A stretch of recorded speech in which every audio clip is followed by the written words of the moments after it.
Chapter 434. It wasn't easy for Su Fengnian to finally have a kind heart in the eyes of the world. Not long after, Su Fengnian wished he could slap himself twice. It was really not right for a man to bring a child along. Even when she was hungry, she didn't say anything. She just blinked her eyes and looked at Su Fengnian pitifully. Even when her butt hurt from sitting on the horse, she didn't cry or make a fuss. She still turned her head to look at Su Fengnian with tears in her eyes. If they were to lead the horse together, according to the rules, she would have to carry a heavy purse with no place to spend one tael of silver. Her small hands were red and swollen. When she slipped and fell on the ground, she just silently picked it up. She couldn't lift it, so she just carried it on her young shoulders. When she fell, she didn't cry out in pain. She just stood up and continued to carry it. How long would they take? If Su Fengnian was alone, he could only deal with the horse in the wilderness at night. However, now that he had Tao Manwu, Su Fengnian had to take out two sets of clothes. One set was for her to cushion her and the other to cover her. Most importantly, this child didn't sleep well and always kicked around. If it wasn't for Su Fengnian feeding the flying sword every 2 hours, this girl might have been half frozen to death after one night. A few days later, Su Fengnian couldn't stand this stubborn little girl anymore. He had to let her sleep in his arms at night. He didn't even have to deal with the great demon King Xia. Therefore, when His Royal Highness finally saw Flying Fox City in the heart of Dragon Waste Prefecture and saw the hanging sword pavilion on top of the city wall, he felt relieved. It should be known that when His Royal Highness was young, he loved to pick up his younger brother's feet and throw him around in the snow. Otherwise, he would play with his elder sister. Huang Manor obviously liked it more. Every time he was pulled out of the snow by his elder brother, he would always have a bright smile on his face. The three siblings never got tired of it. Only his second sister, Su Weisheng, stood alone in the distance and looked on coldly. She was precocious, so she probably disdained to play such childish games. However, she would occasionally have a snowball fight, provided that she fought with Su Fengnian against Su Longxiang and Su Jihu. Su Jihu's body was relatively weak, so Huang Manor was instructed by his elder brother not to use too much strength. Therefore, he would always return in defeat. At this time, Su Weisheng was satisfied. She raised her sharp chin and clapped her hands. She had a cold expression, but the corners of her mouth curled up and said that she was going to read military books. After she left, Su Fengnian and Su Jihu would look at each other and smile without saying anything. Huang Manor, who was happier to be beaten than to be beaten, didn't understand anything. He just smiled foolishly with his elder sister and brother. Ever since they had bypassed Luxing, and especially since they had brought Tao Manwu along, Su Fengnian was often in a daze. Perhaps he was squatting on the side of the widened official road, or looking at a newly built relay station in the distance. Perhaps he was standing on a high place overlooking the vast wilderness. He would even stop when he found a nameless lake with irrigation tools imported from Jiangnan. In the end, Tao Manwu was only a naive child of 6 or 7 years old. It was already not easy for him not to cry to death because of his parents' death. However, she could easily see through people's hearts and see the true emotions hidden under all the darkness. She knew who had evil intentions and who had a cold face but a warm heart. She had spent day and night with this bad person who had put on a new face. When they arrived outside Feihu City, she saw for the first time that he revealed a happy heart. She couldn't help but feel warm. As they approached the city gate, Su Fengnian dismounted from the horse and carried Tao Manwu down from the horse's back. He led the horse with one hand and the child with the other and walked towards the city gate. The child's small hands were red and swollen like steamed buns. After he carefully punctured the blisters, it was very likely that new blisters would form, and then old blisters. Su Fengnian did not make things difficult for this child who had a rough background. He hung the luggage on the horse's back. Seeing a group of horses rushing out of the city, Su Fengnian pulled the horse to the side and stood aside. The young man in the lead was wearing an expensive mink coat and had a cold face.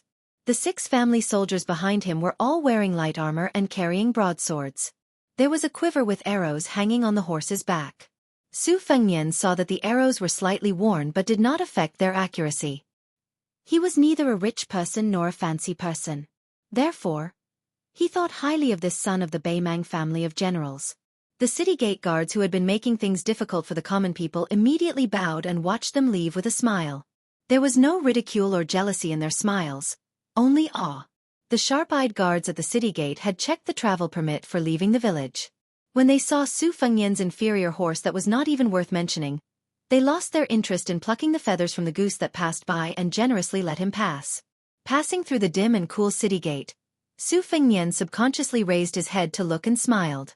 He did not even know whether Miss He was alive or dead. How could she stick to the top of the cave like a gecko and give him a blow? Back then, Su Fengnian was actually vexed about this kind of unexpected surprise, but he also had a kind of morbid expectation and gratitude. At that time, he had the immortal Li Chungang by his side, so His Royal Highness did not have the opportunity to make a move.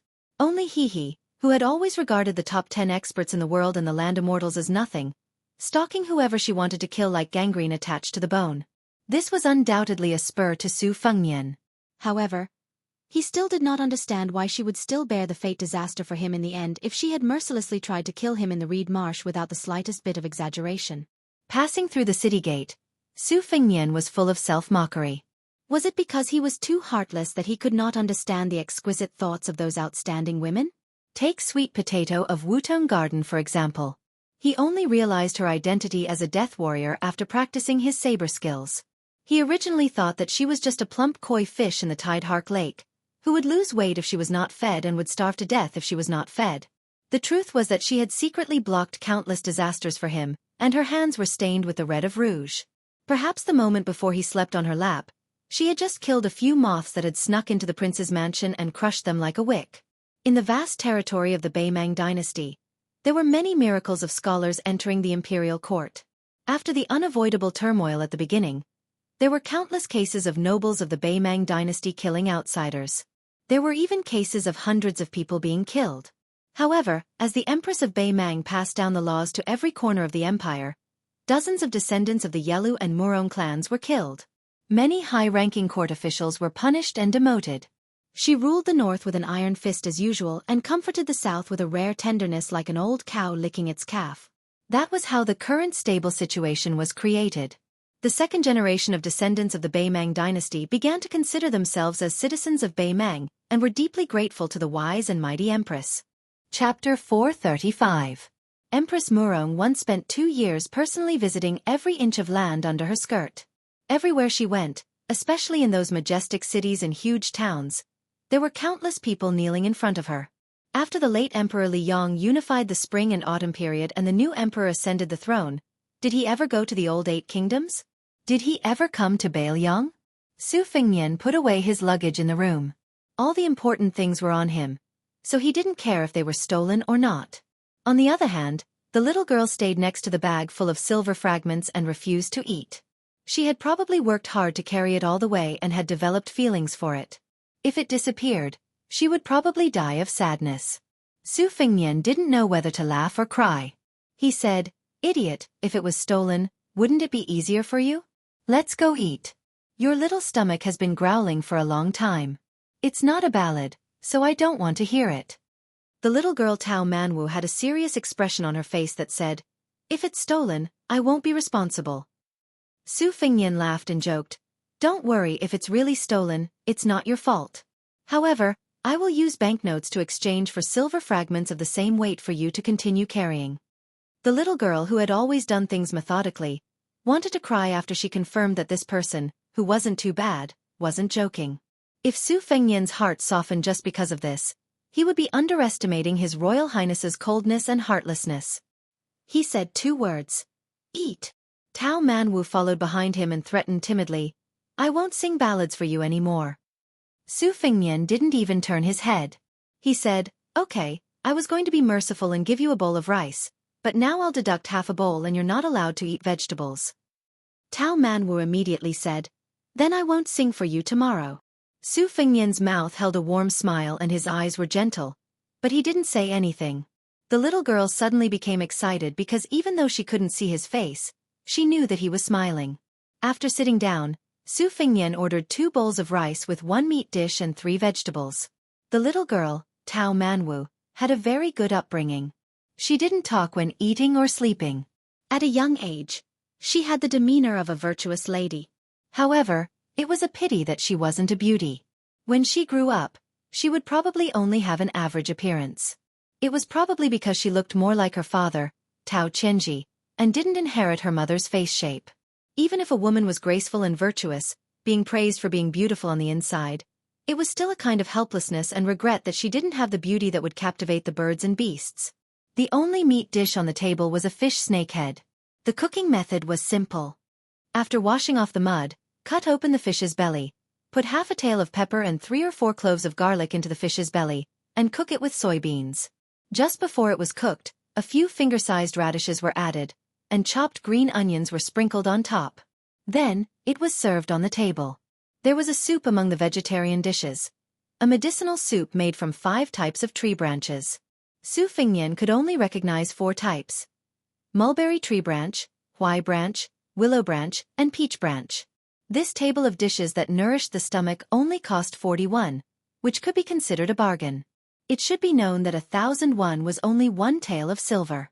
This made Su Fengnian, who had seen the prices of all the dishes on the row of bamboo sticks on the counter, fall into deep thought. The Confucian nobles of each dynasty and each generation had been earnestly persuading the emperor to listen to these words. However, how many of them were willing to lower themselves to haggle over a meal and a dish? It was likely that the emperor would not be willing to listen to them. Discussing this with the important ministers was like a vegetable vendor discussing with an old farmer. If this were to spread out from the imperial study in the throne room, wouldn't they be laughed at to death by the scholars of the world? Su Fengnian glanced at Tao Manwu, who was eating with his head lowered. She originally wanted to pick up a piece of the fragrant fish with her chopsticks, but after seeing the gaze of the bad guy in front of her, she silently retracted her chopsticks. Su Fengnian picked up a piece of white and tender fish for her and calmly said, "In the future, use your chopsticks yourself." He did not forget to remind her, "Be careful of the fish bones. If you get pricked, I'm not willing to spend money to buy vinegar."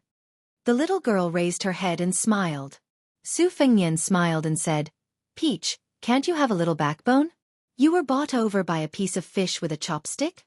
In public, he had agreed to call her by her new nickname, Peach. At first, the little girl resisted by remaining silent. Later, Su Fengnian hardened his heart and did not want to ride a horse or walk on foot. He made her carry the money bag for a long time. She agreed by nodding her head after Su Fengnian called her Peach again. Only then did Su Fengnian carry her onto the horse and move forward. The little girl bit her lips and sobbed for a long time with her shoulder burning with pain. Su Fengnian ate quickly and left some leftovers for Tao Manwu. Then, he patiently waited for her to slowly chew and eat until she was full. He leaned against the window railing and looked at the downtown area, counting the grain stores, cloth stores, and pawn shops. When the little girl finished all the food and said that it was done, Su Fengnian came back to his senses. He did not rush to get up and asked for a pot of tea from the waiter. This made the innkeeper, who was sitting behind the counter, beam with joy. A pot of tea was not very profitable, but looking at this young master's attitude, it was obvious that he would spend a lot of money on the inn. This was called, "Small streams flow long." In small businesses it was impossible to become rich overnight. What they relied on was these small windfalls. The waiter was familiar with the innkeeper's abacus and understood tacitly. When he served the tea, he smiled warmly. When Su Fengnian drank the tea, he softly said, "Knock on the golden beam." Tao Manwu obediently closed her mouth and knocked on her teeth 36 times. "Beat the heavenly drum." The little girl gently raised her hand and knocked on her temples 18 times. "Bath noodles." The little girl, who was sitting upright and still, closed her eyes slightly and rubbed her palms until they were warm. Then, she put her 5 fingers together and stuck her little finger to the side of her nose. She pushed her palms and fingers up, passing between her eyebrows and moving up to the hairline on her forehead. Then, she rubbed the sides of her temples and slowly moved down to her cheeks until she stopped at her cheeks. She repeated this for a total of 6 times. Su Fengnian drank up a cup of tea. Tao Manwu also completed 3 tasks in a well-behaved manner. Su Fengnian was very adept at multitasking. Otherwise, he would never have dared to play with 2 knives in front of White Fox. After the little girl finished this set of Taoist exercises, she continued to look at the bustling city and ponder.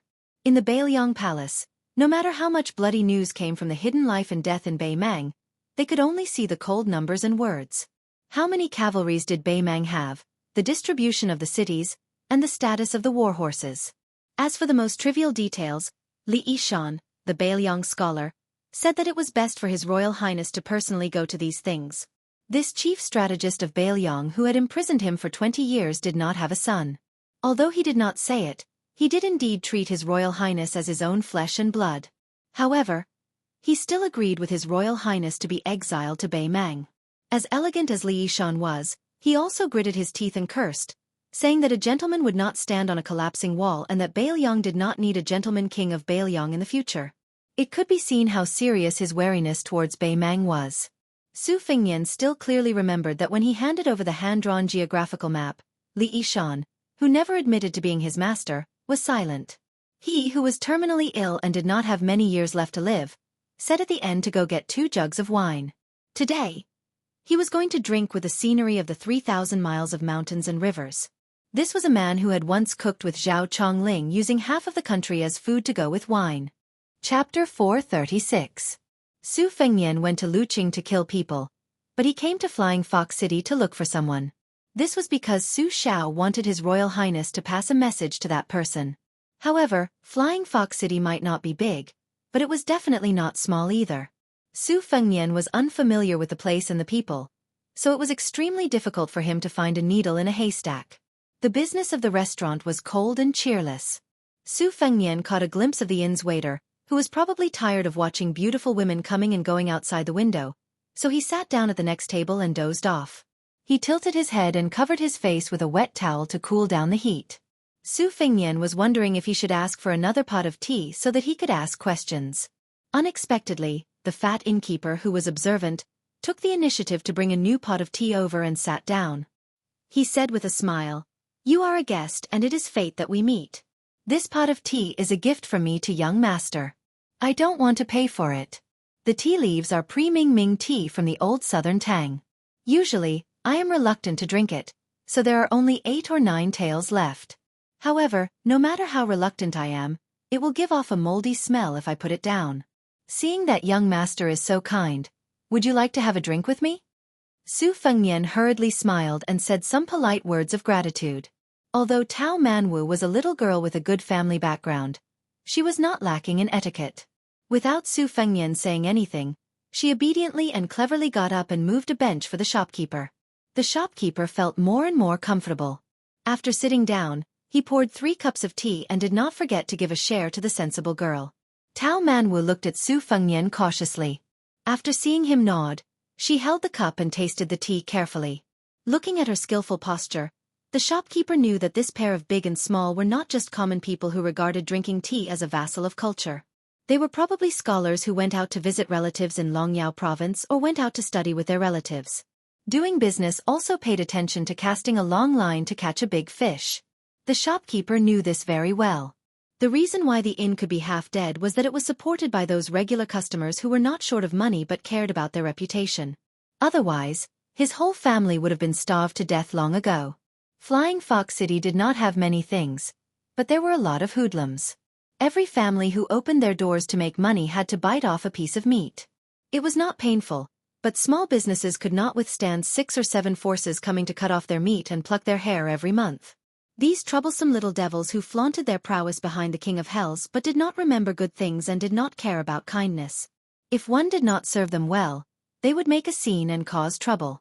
It was very annoying.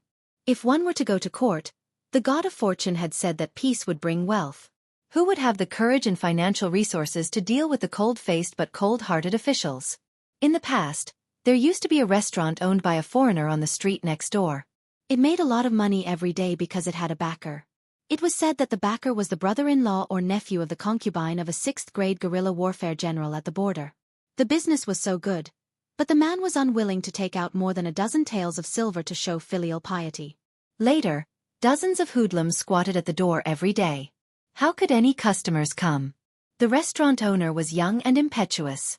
When he went to the government to complain, the people of Flying Fox City gathered to bask in the sun and did not break the law. Who would want to talk to him?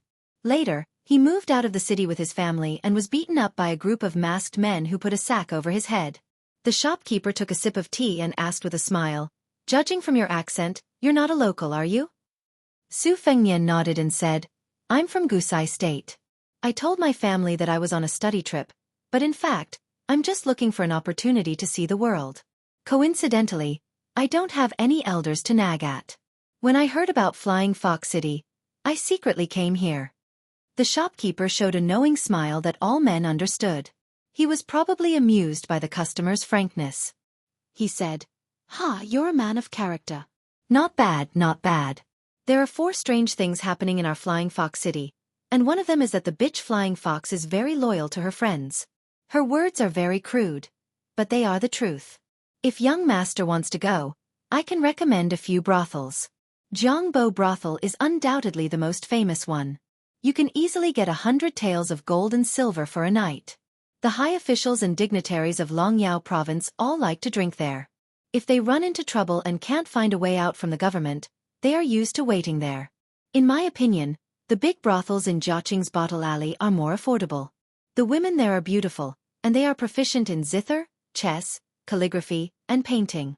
However, they don't have enough reputation, so they don't have the confidence to shout out sky-high prices.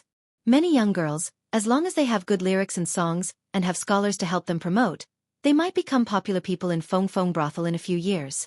I know an old brother who spent 40 taels of gold and silver for a night with a young girl in Bottle Alley. Young master, guess what? Now, he is the most popular person in Feng Feng Brothel. Young master, you are the most popular person in Feng Feng Brothel. I know an old brother who spent 40 taels of gold and silver for a night with a young girl in Bottle Alley. Young master, guess what? He is now the most popular person in Feng Feng Brothel. She is now a famous lady in Feng Feng Brothel. Let's not talk about doing anything else. Just meeting a group of people and listening to songs costs 10 taels of silver. Although my brother's family is well off, he can't afford her anymore. If young master has an acquaintance to show you the way, it will only cost 20 or 30 taels of silver a night. Hey, look at old son's broken mouth. Anyway, if young master wants to go and return in high spirits, you should go to Bottle Alley first. After you have a rough idea of the place and have money, you can go to Feng Feng Brothel. It is safer. Su Fengnian said with a hearty smile. Old brother son, just based on your words, you don't have to treat me to this pot of tea. I appreciate your kindness, but I will still pay for it. Just treat it as you helping me spend less money. How much is it? Pay it. The shopkeeper didn't refuse politely. He raised his thumb and praised. Young master, you are a kind person. Su Fengnian continued to ask, Old brother son, don't call me young master. It sounds estranged. My surname is Su. Just call me Little Su. My family is in the porcelain business. You can say that we are both businessmen. I didn't dare to bring too much money on this trip. If I went to Feng Feng Brothel rashly because of its reputation, I would be in big trouble. It would be impossible for me to go to Eastern Jianzhou comfortably. By the way, you said that there were 4 strange things in Flying Fox City. What are the other 3? Chapter 437. Shopkeeper's son didn't keep him in suspense. He said, other than the fact that we have a unique environment that nurtures different people, the women in the city are born with good potential. If you enter the city through the main entrance, you'll see a sword pavilion. I heard that every double ninth festival, you can hear the sound of hundreds of swords clanging together. It's just that common people like us can't go to the top of the city wall, so I don't know if it's true or not. The third thing was that old son had to expose his own shortcomings. In the Flying Fox City, all the men in the city were content with their wealth. In the 100 years since the establishment of the city, there had never been a single high-ranking official who could bring glory to the family. In old son's opinion, it was all because the women were too beautiful. They had a fair and tender wife lying in their beds, and there were so many brothels outside their homes. They were already exhausted at night. How could they have the energy to compete with outsiders for an official's position during the day? Brother Su, look at me, old son. For the rest of my life, I have no qualms about guarding this family business. As long as I don't have to worry about food and clothing, I don't have the heart to earn big money. Usually, I just like to pick some good tea leaves to taste, drink some wine with my old brothers, and chat with the women in the streets and alleys. What kind of future can I have? Outsiders say that we don't have any ambition, but they don't wrong us. Su Fengnian revealed a smile. He nodded his head and said softly, It's good that you're safe. Stability is a blessing. From the layout of the city to the pavilions and pavilions, everything in Flying Fox City was exquisite, rarely seen in northern Mang. The beauty of the women here also far surpassed the other prefectural cities in Dragon Waste Province. The girls nicknamed Flying Fox or had the graceful appearance of women from Jiangnan, but they also had the tough and tenacious bones of northern Mang. As a result, they did not have a romantic relationship, nor did they have the air of a prostitute. They had long enjoyed a great reputation in northern Mang's 8 provinces. Even the top courtesan of Flying Fox Brothel who walked out of Dragon Waste's brothel was worth at least twice as much as her counterparts in other places. On the contrary, the men of Flying Fox City were not successful in either the military or the political world. They had always been ridiculed as effeminate and effeminate. Everywhere in the city, there were weak men who boated and watched the fish in the flower harbor. There were also refined scholars who waved their sandalwood fans while drinking tea and discussing Taoism. Until now, there was no one in Flying Fox City who had become a frontier official above the 3rd rank, let alone a splendid courtier who could go to the imperial tent and discuss matters with the empress. It was hard to imagine that it was this feminine city without any heroic spirit that had a pavilion where nearly 100 top swordsmen of the spring and autumn period retired as hanging swords. Among them, there was the descendant of the sword emperor of Shishu, who hung a sword on behalf of his ancestor. There was also the famous sword torch dragon, which had once fought with Li Chuangong's wooden horse. In the southern villages of the spring and autumn period, there was a custom of planting a row of feng shui trees. Shopkeeper's son sighed and said, "Brother Su's words have thoroughly explained the great principles of the world. You are indeed worthy of being a scholar from a big family, unlike us common people who only care about money. We have lived for more than half of our lives, yet we still can't say such words." Su Fengnian laughed it off. He had long since stopped taking this kind of flattery seriously. He only asked curiously, "Brother son, you seem to have forgotten something strange." Shopkeeper's son smiled and said, "Yes, yes." Shopkeeper's son came back to his senses and said with a smile, "Yes, yes, yes. Before the Flying Fox City, it should have been more than 20 years ago. There was a handsome swordsman who didn't hang his sword but sold it for a high price. At that time, he sold it for a frightening price of 1,000 gold taels. I was still young at that time. I remember that everyone in the Flying Fox City was shocked. I saw this handsome swordsman in the crowd of women from afar. He was indeed a rare handsome man. Later, he used the money he earned from selling the sword to live in the Feng Feng Lu for a whole year. It was another big event that shook the whole city. He became a painter and specialized in drawing portraits of women. When he earned money, he would spend it like splashing water. At first, he was happy and unfettered. Those young ladies from big families were happy to support him. God knows if they were after his person or his paintings. However, his business became more and more desolate. Later on, no one saw this man who was not a swordsman but a painter. However, this strange story of him selling his sword, painting, and sleeping in a brothel was passed down. Su Fengnian asked, "What kind of sword could be sold for 1,000 gold taels?" Shopkeeper's son had a difficult expression on his face. "This old son doesn't know. I only heard that he sold it to the city lord. Later on, when the city lord's son was 20 years old, he gave it to the crown prince. Younger brother Su, this old son is not exaggerating. This city lord's son is different from the ordinary men in Flying Fox City. He is valiant and brave. His swordsmanship was taught by a first-rate master. He can draw a 3-stone bow on horseback. He is even better at fighting on foot. Rumor has it that in a few years, he will go to the Northern Royal Court and become His Majesty's servant. This is a great honor. Of old son's 2 daughters, there is no need to talk about the older one. She is at the age where she is yearning for love. Even the younger one, who is only 10 years old, admires him to death. Every time the crown prince shows his face, she will run to him with her sisters and scream, saying that she will marry no one but him in this lifetime. This makes old son so angry that smoke is coming out of his 7 orifices. You are just a little girl who is not even 11 years old. So why are you joining in the fun? You take after your mother's dark skin.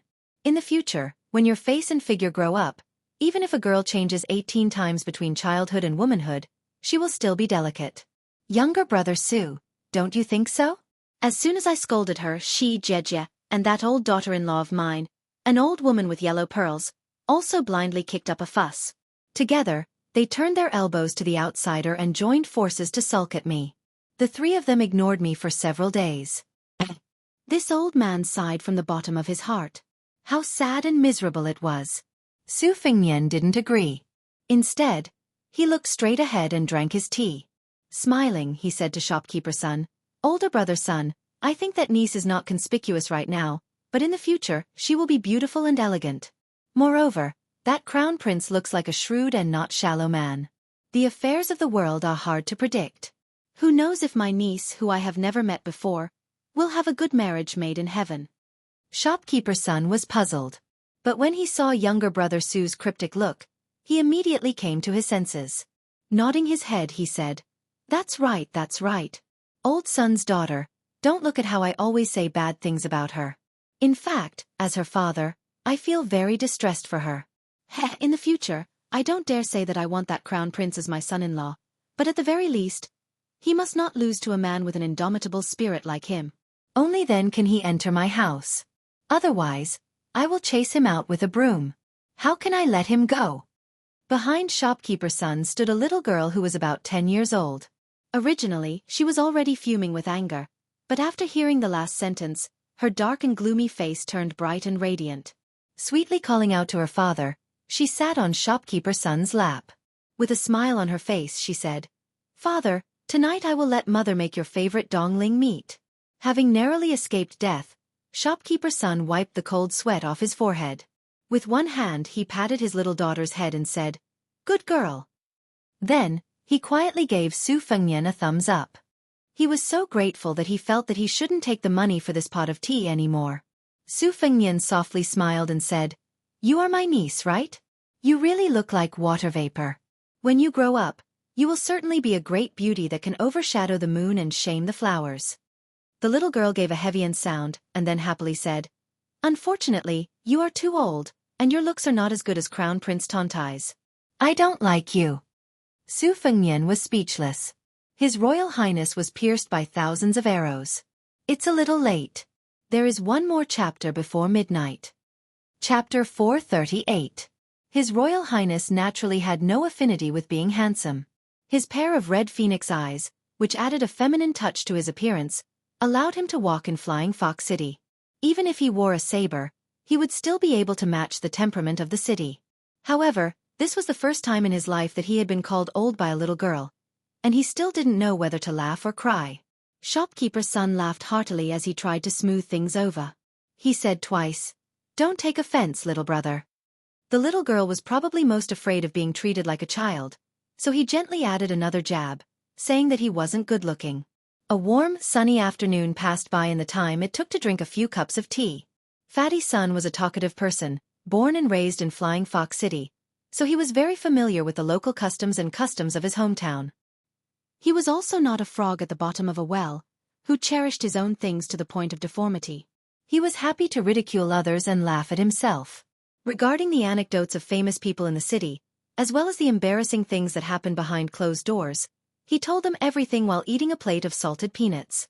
His Royal Highness's poisonous tongue was famous in Baelyong. He had made fun of almost all of the important border officials who went to the prince's mansion to wag their tails and beg for pity. However, those old foxes who held power in their hands all pretended to be stupid and didn't care about it, nor did they dare to get angry. Some of the less courageous ones didn't find it shameful and instead took it as an honor. When they returned home, they would tell their friends about it. Over time, it was as if anyone who hadn't been hurt by His Royal Highness's ridicule wasn't a trusted aide of the King of Baelyong, so they started to look down on him. This made many of the outstanding officials of the younger generation, who hadn't made any military achievements during the spring and autumn period, privately criticize him and feel ashamed to be associated with him. In this regard, the young crown prince, who had only talked about it for fun, could only smile bitterly. Ever since he returned from his first journey, he had restrained himself a lot. Especially after his best friend Yan Qiji and his family fled far away from northern Liang, he could no longer hear the crown prince's sarcastic words. This made Li Gongda, the new administrator of northern Liang, feel uncomfortable all over. This afternoon, Su Fengnian sat across the table and chatted with the old man who had no ambition and only wanted to live a simple and prosperous life. Occasionally, he would ask a few questions, agree with a few words, and say a few words of praise. They chatted happily. Manager Sun's youngest daughter, Sun Xiaochun, was not willing to listen to the two old men's chatter, so she went to play with Tao Manwu, who was younger than her. She was addicted to taking care of her younger sister like an elder sister. She took out a lot of vegetables and fruits to eat on her own initiative, and even took some small objects from her room for Tao Manwu to play with. As dusk approached and it was dinner time, the business of the restaurant gradually improved. Shopkeeper's son and a few of the waiters went to work. The old man was kind-hearted and said that if they went to Bottle Alley, he would ask one of the waiters to lead the way. Su Fengnian did not refuse the old man's kindness. As for the reason why Su Fengnian, who had been immersed in the pleasures of Bailiang for many years, did not say anything about it. Since old son praised Bottle Alley so much, he thought that this alley must be good. However, if he asked one of the waiters to lead the way, he would have to pay more attention. The brothels in Flying Fox City were famous. There were 78 of them, and there were at least 1,000 girls who wanted to solicit customers. In the brothels of lower quality, the procuress could bring the girls to the street shamelessly to solicit customers. However, brothels like Bottle Alley were not allowed as it was too demeaning. It was a taboo that upper-class brothels had to be wary of. Therefore, there were marriages between the brothels in the city and the inns and restaurants in the city. The brothels with bulging money could be divided into a few taels of silver after the deed was done. Su Fengnian had wandered in the pleasures of life for many years, and His Royal Highness did not have to worry about money. It was impossible for him to spend the whole night fighting with girls who were worth hundreds of taels of silver. He drank tea and chatted with the courtesans or their personal maids. Therefore, he knew these secrets that were not hidden. Su Fengnian knew quite a lot about the down-to-earth and murky affairs of the upper-class people. As for the family scandals of the so-called virtuous men, if Su Fengnian told them openly, he could fill a dozen baskets with them. This was not hearsay. His Royal Highness had seen and heard it with his own eyes. As the playboy head of Bailiang, he was not boasting. Su Fengnian's disdain for the sons of the aristocratic families and the scholars of the landowning clans could be considered reasonable. However, he had walked a lot of paths in the past few years, so he was no longer inflexible. When they were ordering dinner, Manager's son chatted with him for the entire afternoon.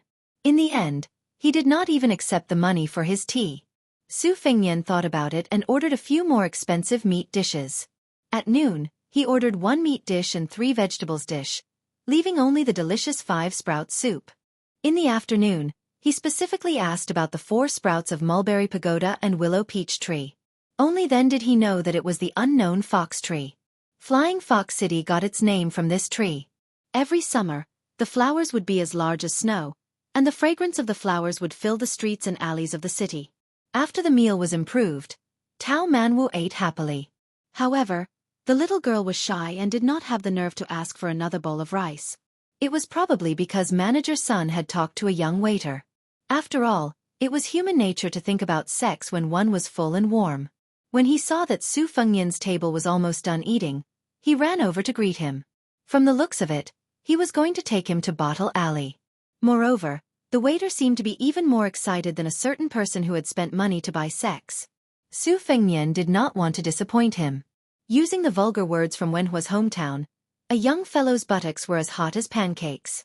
If he held it in for too long, it was easy to get hurt from holding it in. For the waiter, if he could go to a place where every oriole and swallow was as beautiful as a fairy, even if he could only look at the willow branch waists and peach blossom faces from afar, he would not be able to sleep at night. The sturdy waiter called himself Li Lu.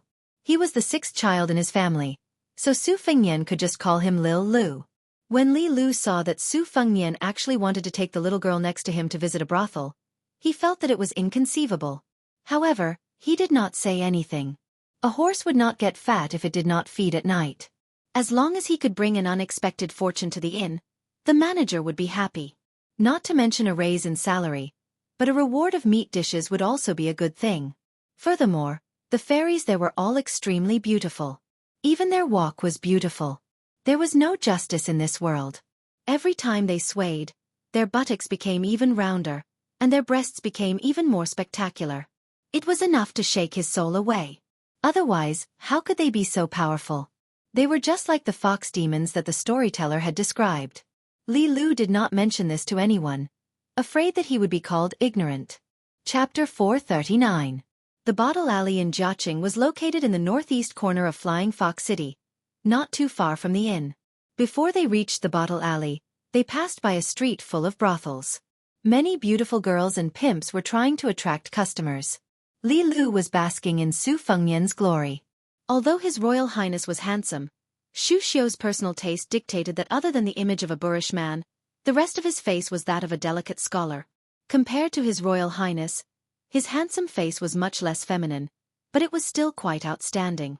Moreover, Su Fengnian was tall and slender, dressed in a white and black robe, clean and fresh. On top of that, he had a leisurely aura that Li Lu would never be able to cultivate in his entire life. How could he let the brothels, whose motto had always been to kill the wrong person, let him go so easily? They didn't dare to pull this young master's sleeve, but the poor boy Li Lu, who didn't have much of a bearing, was in a miserable state. Well, it couldn't be said that he was miserable.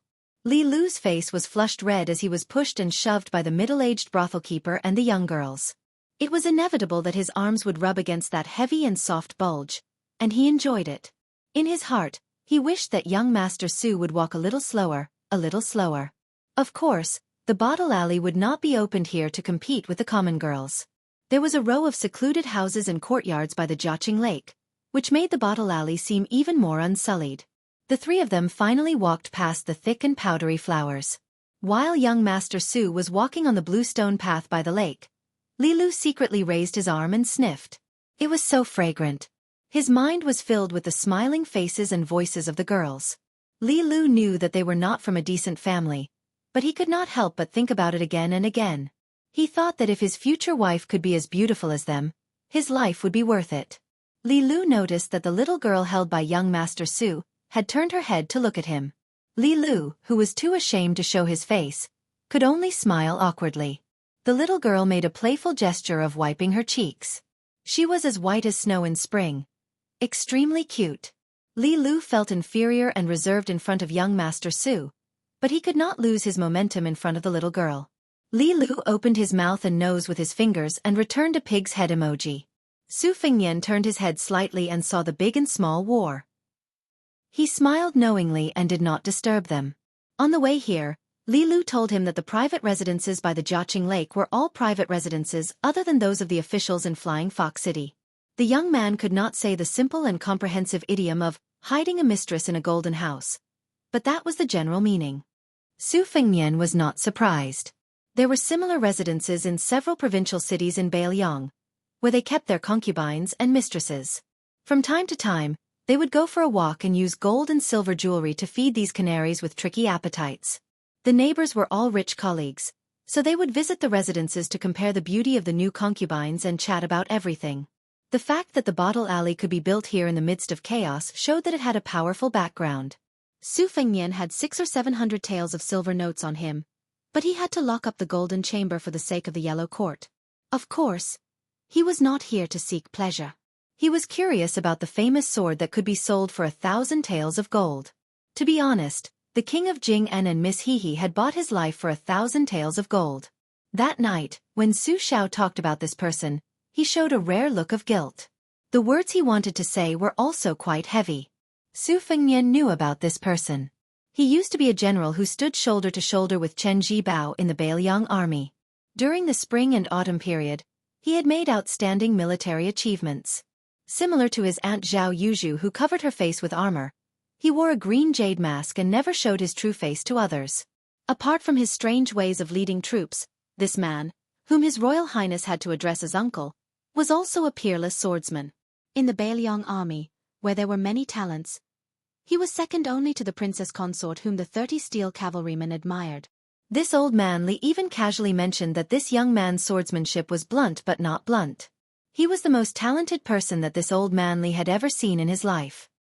He was like a rich young master who had so much money that he did not know how to spend it, so he could only squander it casually. It was a pity that the will of the sword was too emotionless, so the way of the sword was not obvious.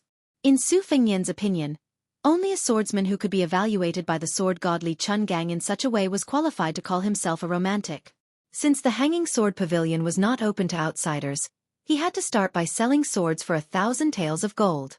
Since this person had changed from a handsome swordsman to a romantic who painted and slept in brothels, going to the brothel to ask someone was a shortcut. Originally, the bottle alley was not as good as the Fengbo restaurant. However, it was not a good thing for an outsider with a child to go to the Fengbo restaurant to get drunk as soon as they entered the Flying Fox City. Being taken to the bottle alley by the inn and then going to the Fengbo restaurant could be said to be pushing the boat with the current. It was hard to say that there were no flaws, but at least it was not too eye-catching. He had no choice but to take Tao Manwu with him. He was worried about leaving her alone in the inn. It did not matter if he lost a bag of silver, but if he left her alone, it would only lead to endless trouble. His Royal Highness was cold-blooded and did not trust anyone. In this life, Su Fengnian had 3 bad friends in Bailiang who grew up together. They got into trouble together and took the blame together. He thought that their friendship would last forever, but now, other than Li Hanlin, he could not even be friends with the other 2, let alone brothers. Fortunately, he met a guy who carried a wooden sword in his 3 years of traveling. Otherwise it would be too shabby. As for Wan Hua, every time he thought of him, he did not know whether to laugh or cry. This guy really had a lot of problems. Xiao Nian, who always gave him goosebumps, was even more annoying than the white fox-face idiot Su. In the past, when he stole sweet potatoes, roasted them and ate until he was full, Wan Hua would say, "Xiao Nian, do you want me to sing you a song?" At that time, Su Fengnian, who was bored to death, naturally did not have any objections. Then, this guy would squat down, stick up his butt, and release a series of farts with a smirk on his face. Old Huang, who had the foresight, was far away. When he smiled foolishly, he revealed his missing front teeth. After this bastard was kicked by Su Fengnian, he still did not repent and said, "Loud farts don't stink." Although Wan Hua's swordsmanship was unsightly, he was an expert at climbing trees to fish and prawns in the water. When he passed through the orange forest that was filled with golden oranges, not only did he get angry and his mouth was full of bubbles, he would also stuff 2 oranges into his arms, hold them with both hands, and ask if they were big or not. Then he would chase after the creepy Su Fengnian all over the forest with his orchid fingers, screaming, "Young master, come, come!" Then he would be chased by the owner of the orange forest with a shoulder pole and a few stray dogs, or he would pester his Royal Highness to ask how a woman's asterisk felt. Su Fengnian was too lazy to pay attention to him. Occasionally, he would buy a tray of steamed buns with some copper coins that he obtained from being a fortune teller or playing chess. Every time when Hua ate a steamed bun, he would poke it with his finger, drooling, and ask if it felt like this. This young man, whose biggest dream in life was to become a proper swordsman, still went to the border alone after learning that Su Fengnian's background was not bad. He said that he wanted to take a look at the desolate scenery and practice his swordsmanship. This made Su Fengnian feel lucky, but also regretful. Su Fengnian exhaled softly and collected his emotions. He could already see the bottle alley that was decorated with lanterns and colored banners in the twilight. "I hope that when we meet again in the future, you will be one of the best swordsmen in the world, and I will be the king of Bailiang. Who in the world will dare to look down on us, brothers who steal chickens and dogs and look at women's breasts together? So, Wan Hua, don't die. Neither of us should die in a foreign land." Chapter 440. There were 4 brothels by the lake in Jiaqing's bottle alley, and the number of them could be counted with one hand. However, no matter how one looked at it, they seemed to be incompatible with each other. Nevertheless, they had already reached the realm where experts could kill without leaving a trace. Unlike the previous brothels on the street where one hung a colorful flag that said, "Feihu City's #1 pretty woman," and I hung a banner that said, "Two Peaks subduing the heroes of the world." From time to time, they would glare at the brothels when they were competing for business, and they would even use their hands and feet. When women fought, they would close their eyes and scratch randomly. On the other hand, a group of pimps would be much more methodical. They would sneak a few kicks to the nether regions, like a black tiger digging out the heart or a monkey plucking the peach. Many ruffians who did not have the money to visit the brothels would squat there every now and then to watch the show, which could be considered as learning from the experience. Moreover, when the women made a scene and fought, they would wear revealing clothes and accidentally shake half of their plump white breasts. Wouldn't it be like the scene of spring? It was a feast for the idlers' eyes and they would cry out in joy. Some ill-intentioned men would deliberately ask their unfamiliar companions to enter a brothel and intentionally or unintentionally show the brothels to the procuress to fan the flames, just so that their brothers could watch a good show. This kind of dangerous work required eloquence and acting skills. Otherwise, if they were exposed, they would inevitably be beaten violently. Although the women's fists and feet were weak, they could still kill someone if they stepped on the crotch. The ruffians in the Flying Fox City formed gangs and gangs, but they were not very impressive. They were just stragglers. In the neighboring White Frost City, the population was only half of that of the Flying Fox City, but they were united and raised several banners. The members of several gangs could do whatever they wanted in the Flying Fox City. They liked to come to the Flying Fox City to visit women and trample on men when they had nothing to do. If young Master Tantai had not accidentally bumped into them a few years ago, they would not have been able to raise their heads in the Flying Fox City in the past 2 years. However, in the battle with the city magistrate's son, the guards behind him stood by and watched. He single-handedly ravaged more than 40 strong young men. Later, he was tied up and thrown out of the White Frost City, which made the people in the city applaud and applaud. It was not that this rich and powerful crown prince had a good reputation, and was liked by women ranging from 60 to 6 years old in the city. It was just that the other men in the Flying Fox City were too weak. The gangsters were also convinced by eldest young Master Tantai. After all, he never bullied others. If he were to teach them a lesson, he would teach them a lesson. Besides, if eldest young Master Tantai really became a servant of the emperor without any rank, it would be even more glorious in the city. Since this year, many women had burned incense and prayed to the Buddha everywhere just to make wishes and blessings for eldest young Master Tantai, which made those rich men smile from ear to ear.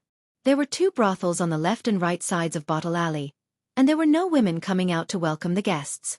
Instead, there were only a few youths with rosy lips and white teeth standing outside the brothels. Their figures were delicate, and their looks were not inferior to that of women. According to the unwritten rules, if a rich man with a hobby of cutting sleeves took a fancy to a girl, he could spend a small amount of silver to bring her into the brothels and have sex with her. Most of these youths were scheming, and their observation skills were not inferior to that of the brothels.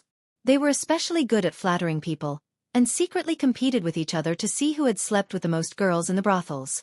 This also directly determined their social status. If any of them were to sleep with a courtesan in the brothels, the price they would ask for in the future would be much higher. After all, there were many brothels who couldn't afford to pay, but wanted to know the size of the courtesan's breasts and how many of her buttocks were perked up. Su Fengnian was led by Li Lu to a brothel that had a huge luminous pearl hanging from each corner. From afar, he saw this extravagant display. Because of the quality of the pearls, there was a huge difference in price. However, all luminous pearls were at least 30 gold taels. Not to mention that the 4 luminous pearls were so dazzling that even Su Fengnian was shocked. He walked closer to take a closer look, and only then did he realize that the pearls were covered with colored glass. However, this brothel's financial resources were strong enough, and the way they were promoting the scene was ingenious. An arrogant and handsome youth slightly raised his chin to Li Lu. He knew that manager Sun's Inn would be recorded in the accounts, and a bonus would be sent to him at the end of the month. As for the specific amount, it would depend on Su Fengnian's expenses in the brothel. However, with 5 taels of silver as a base, it was not a small amount of money for an inn that worked hard for an entire year to earn less than 180 taels of silver. Su Fengnian gave a small piece of silver to Li Lu. The latter hesitated for a moment, and with great difficulty suppressed his greed. He shook his head and waved his hand. He was afraid that his soul would be hooked by the silver, and when the manager found out, he would be beaten up, so he quickly turned around and ran away. Su Fengnian did not stop him. He took out a few pieces of silver and threw them to the youth, who had already sized him up from head to toe. This silver was not given out blindly. This was the first time he visited, so if he gave too much, he would be treated like a fat sheep and slaughtered to death. If he gave too little, he would be treated like a spring onion. For someone like Su Fengnian, who gave 4 or 5 taels of silver, it was just right.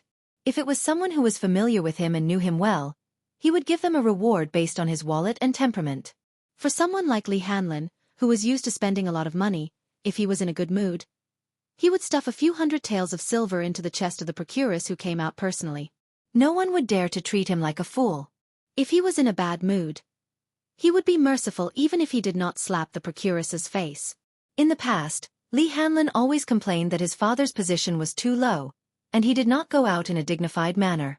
He was only a tyrant in Feng Province, and was not very effective outside of Feng Province. But now, Li Gongda finally became the second highest official in Bailiang, a powerful minister at the border. This guy, who was already one of the top princes of the dynasty, had nothing better to do and became a soldier of Bailiang. Su Fengnian had a general understanding of the situation in Bottle Alley from Li Lu. He held Tao Manwa's little hand and walked into the courtyard. He paused for a moment and said calmly, "Today, I came to your Guanghan house to listen to Miss Anyang play the zither, watch Miss Qingnu dance on the lotus, or watch the newly promoted Miss Wei throw the embroidered ball. In short, I want to see one of them. If I can't do it, I won't spend money here. I believe that among the 4 houses in Bottle Alley, there will be one that I am willing to pay. I don't mind walking a few more steps. His words made the young cashier, who had been a little negligent, immediately withdraw his contempt. It should be known that some country bumpkins who pretended to be rich, dressed in brocade clothes and marten fur with arrogant retinues beside them, had not entered the building and said that they would smash the place if they did not see the top girls tonight. Or they kept saying that they had all the money and all the beautiful girls. Bottle Alley was not afraid of this kind of people, especially in Guanghan House, which was unique in Jiaqing Lake. If they dared to smash the place, they would kick them out. It was not without reason that the young cashier looked down on the young man with a saber beside him. He was well aware of the standard of the inn where Li Lu stayed. Under normal circumstances, the guests who were brought here were not very rich. However, since they could say such words, they must be experienced characters.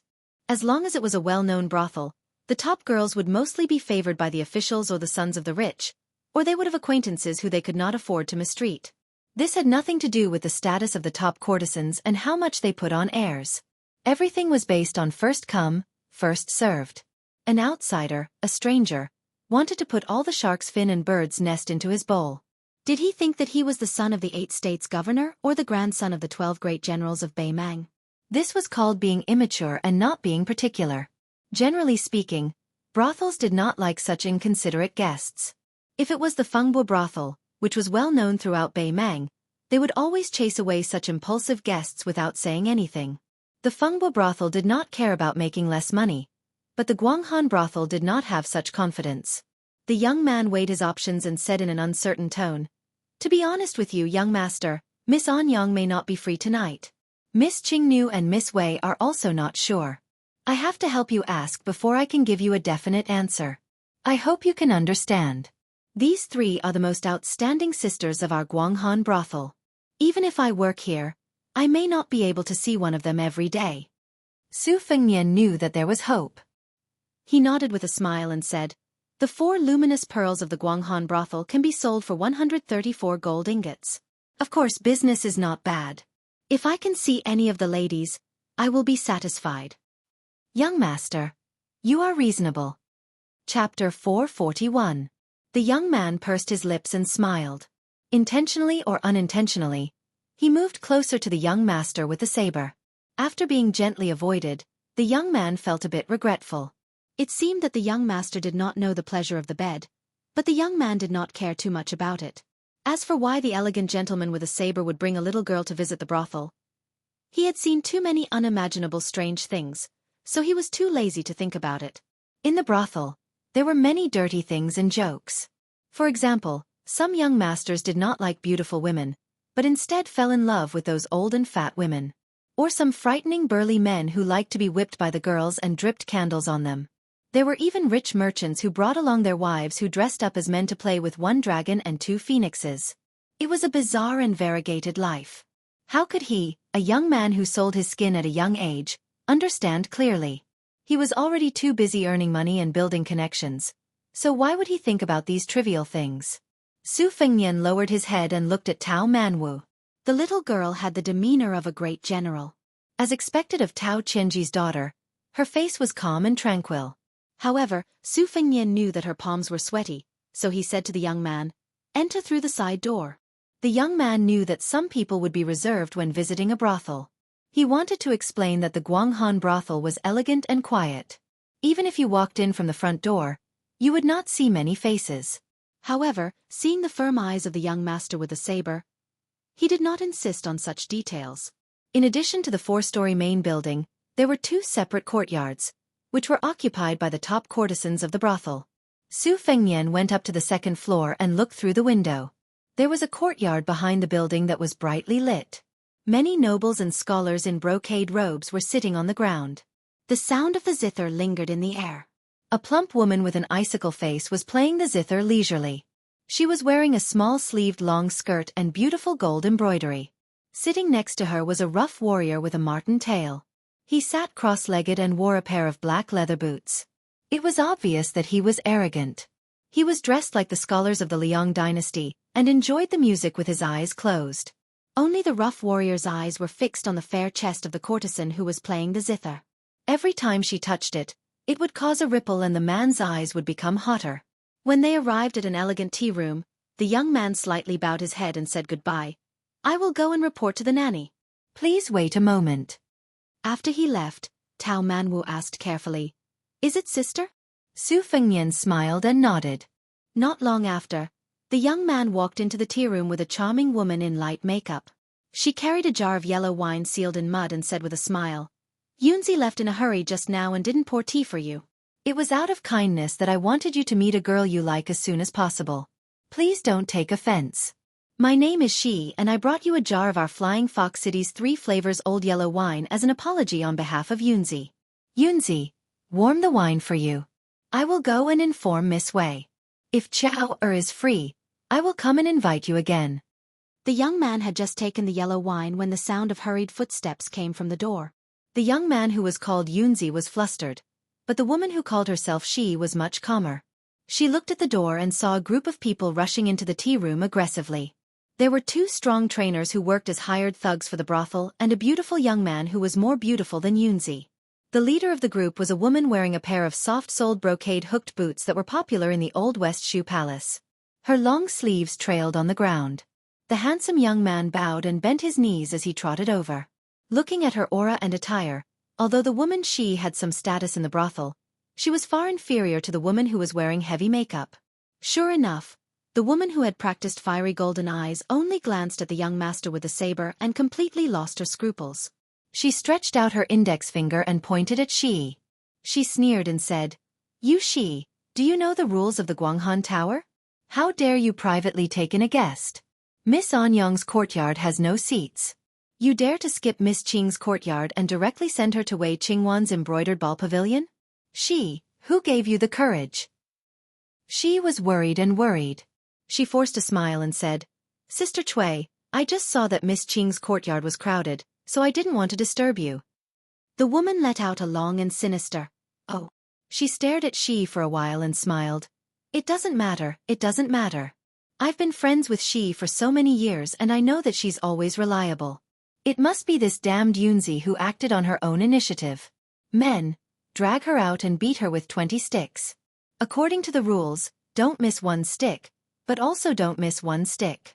If she is beaten to death, the Guanghan Tower will lose hundreds of taels of silver. I can't afford this sin. The young man's hand trembled and a jar of yellow wine fell to the ground. It was about to hit the foot of the young master with the saber. Su Fengnian stretched out his arm and caught it. He put it on the table and didn't say anything. It was obvious that the second most popular girl of the Guanghan Tower, Miss Qing knew, who had a good reputation, and the rising star Miss Qing with the surname Wei. The 2 of them had a conflict. Behind them, the nannies who shared the honor and disgrace of their respective courtesans were scheming against each other. Looking at the situation, it was unknown why Qing knew, who had a good reputation for rolling embroidered balls, lost her popularity. Qing Nu's courtyard was crowded, but her embroidered ball pavilion was deserted. It was probably because the young Yunzi was closer to Qing Nu and the nannies, so she wanted to catch a foreign guest and see if she could solve the urgent problem. She didn't expect that what she was afraid of would happen. She didn't care about the noise behind her. She squeezed out a smile and said, Sister Cui, don't be angry. Today's matter really has nothing to do with Yunzi. She was blinded by lard and took the job without permission. Sister Cui caught me in the act. I accept the punishment. The woman surnamed Cui made it clear that she didn't care about the owner. She sneered and said, Sister Xi, you are kind, but rules are rules. Why do you want to be punished for a little bitch who doesn't understand? I can't bear to see you humiliate yourself like this. What are you looking at? Drag Yunzi out and beat her 20 times. The young man with the skirt smiled and repeated, Drag her out and beat her 20 times. She turned to Su Fengnian for help. She was a woman with some status in the Guanghan Tower, but at this time, she was all alone and looked miserable. Yunzi knelt down and whispered, Young master, save me. Su Fengnian was indifferent. She restrained her sadness and turned to the arrogant woman and said coldly, Sister Cui, this young master is a distinguished guest of our Guanghan Tower for the first time. Don't you care about his feelings? Aren't you afraid that the Flying Fox City will laugh at you? Su Fengnian frowned and thought, You still want to drag me down? The woman covered her mouth and smiled. She was very happy. Seeing that the two instructors remembered their old friendship and didn't want to drag the sweet and well-behaved Yunzi away, her face became gloomy. Cut the weeds and dig up the roots. This was what the officials and military men said, but she was very clear about it. When dealing with some enemies, if she did not push them to the brink of death, they would really rise again when the spring breeze blew. Back then, didn't she make a wrong move and lose to this Xi and almost couldn't get up? Now the tables had turned. Xi's life was miserable and she wanted to make a comeback with the help of the little bitch surnamed Wei? No way. The woman pushed Xi away and grabbed Yunzi's hair and pulled. The young man who didn't dare to resist fell to the ground. She stepped on him fiercely and smiled again. She didn't look ferocious at all. She had the charm of a big family's first wife teaching a servant. Xi bit her lips and covered her arm with one hand. The weather was cold like spring and the heart was cold like autumn. The woman had stepped enough and looked at the young master with a saber. She smiled and said, "Dear guest, do you dare to tell anyone about what you saw today?" Su Fengnian couldn't help but laugh. Tao Manwu was a little nervous when facing Yunzi and Xi, but he was still calm. After seeing the woman, he subconsciously hid behind Su Fengnian. Su Fengnian took out 200 taels of silver and said calmly, "I came to Guanghan House to get familiar with Miss Wei so that I can visit often in the future. In fact, I have a selfish intention to get close to Sister Xi. I'm not interested in Anyang or Qing Nu. To be honest, Sister Xi is more interesting. Women at this age are better at serving people, aren't they? As for you, a woman in your 50s, get lost and go home to your grandson. I'm too full for dinner and don't want to waste food." Xi was stunned and her eyes turned red. That was a huge honor given to him. It was more warm than thousands of words of love and 1,000 taels of silver. From the 12th of last month to yesterday, it was exactly 1 month. I've already updated 206,000 words. It's a miracle that hasn't happened in a few years. I hope everyone can continue to understand the occasional dull plot in the snow. In fact, this kind of transitional content is quite interesting if you look at it carefully. To put it bluntly, it's like the imperial court and Jianghu. They can't just be two lofts in the sky that look majestic and glorious. They have to be grounded. Chapter 442. For people who care about face, a slap in the face is more vengeful than a slap in the face. It also depends on the depth of the person's shrewdness and ability. Nanny Cui, who is only second to a few people in the Guanghan house, has experienced ups and downs. She is a mature woman, but she is anxious to make Xi lose face. Now, after being scolded harshly by this foreign guest, she stretched out her hand to smooth her chest and looked at him carefully. She figured out some of the things that she missed because of her carelessness. In a brothel, there are all kinds of crooks and dragons mixed together. Aside from those who wear official robes according to their official status, some of the people who don't act according to common sense are actually more difficult to deal with. Officials protect each other. If one doesn't take care of them well, they can ask for a backer to make up for it. However, the latter is hard to say. How arrogant is Feng Feng Lu? 7 or 8 years ago, they angered a fierce god. As a result, 4 courtesans and 6 beauties suddenly died in one night. This murder case shook the Dragon Waste state and it was hard to find the reason. Later, when the Beimang martial arts evaluation was released, it was known that it was done by Zhong Liang, who is ranked 7th among the top 10 devils. Zhong Liang himself is scary enough. His uncle, Zhong Shentong, is one of the 12 great generals of Beimang. The Zhong family is one of the top noble families in the southern imperial court. Feng Feng Lu's guests are all over the dynasty, but they still have to suffer in silence. It is said that after the incident, they even sent a few young beauties to the Zhong family with both hands. Unfortunately, her back is facing the 2 martial arts instructors in the Feng Feng Lu. They heard the words of the young man with the saber and saw that Sister Cui, who has always been bad-tempered, became silent. They thought that they had fallen into a dead end. After looking at each other, they wanted to show off their power. Soldiers are trained for 1,000 days to be used in a single day. Since the Guanghan house has a strong backing, they rarely have the chance to fight. As a group of guard instructors who are paid a lot of money every month, they can only spar with each other. It is inevitable that they feel uncomfortable. They want to help Sister Cui gain face for themselves. Anyway, as long as they don't have a direct conflict with Sister Xi, they won't make things difficult for Sister Xi, who usually takes care of their brothers. Although this kind of care is just giving her a smile or stopping to chat, it is an honor for them and they can talk with their brothers. As for Sister Chui, she would only smile at him when she needed his help. She would also reward him with some wine money after the event. However, which of the two was more important? The brothers who came out to make a living and were able to enter Guanghan House all had some ability. They all knew what was important and what was important. Su Fengnian stretched out his palm and swiped the jug of 3 mix yellow wine on the table. The wine jug slid out of the table and drew a pleasing arc in the air. It just so happened that it bypassed the 2 instructors, circled around them, and then slid back to the table. It was exactly the same as its original position.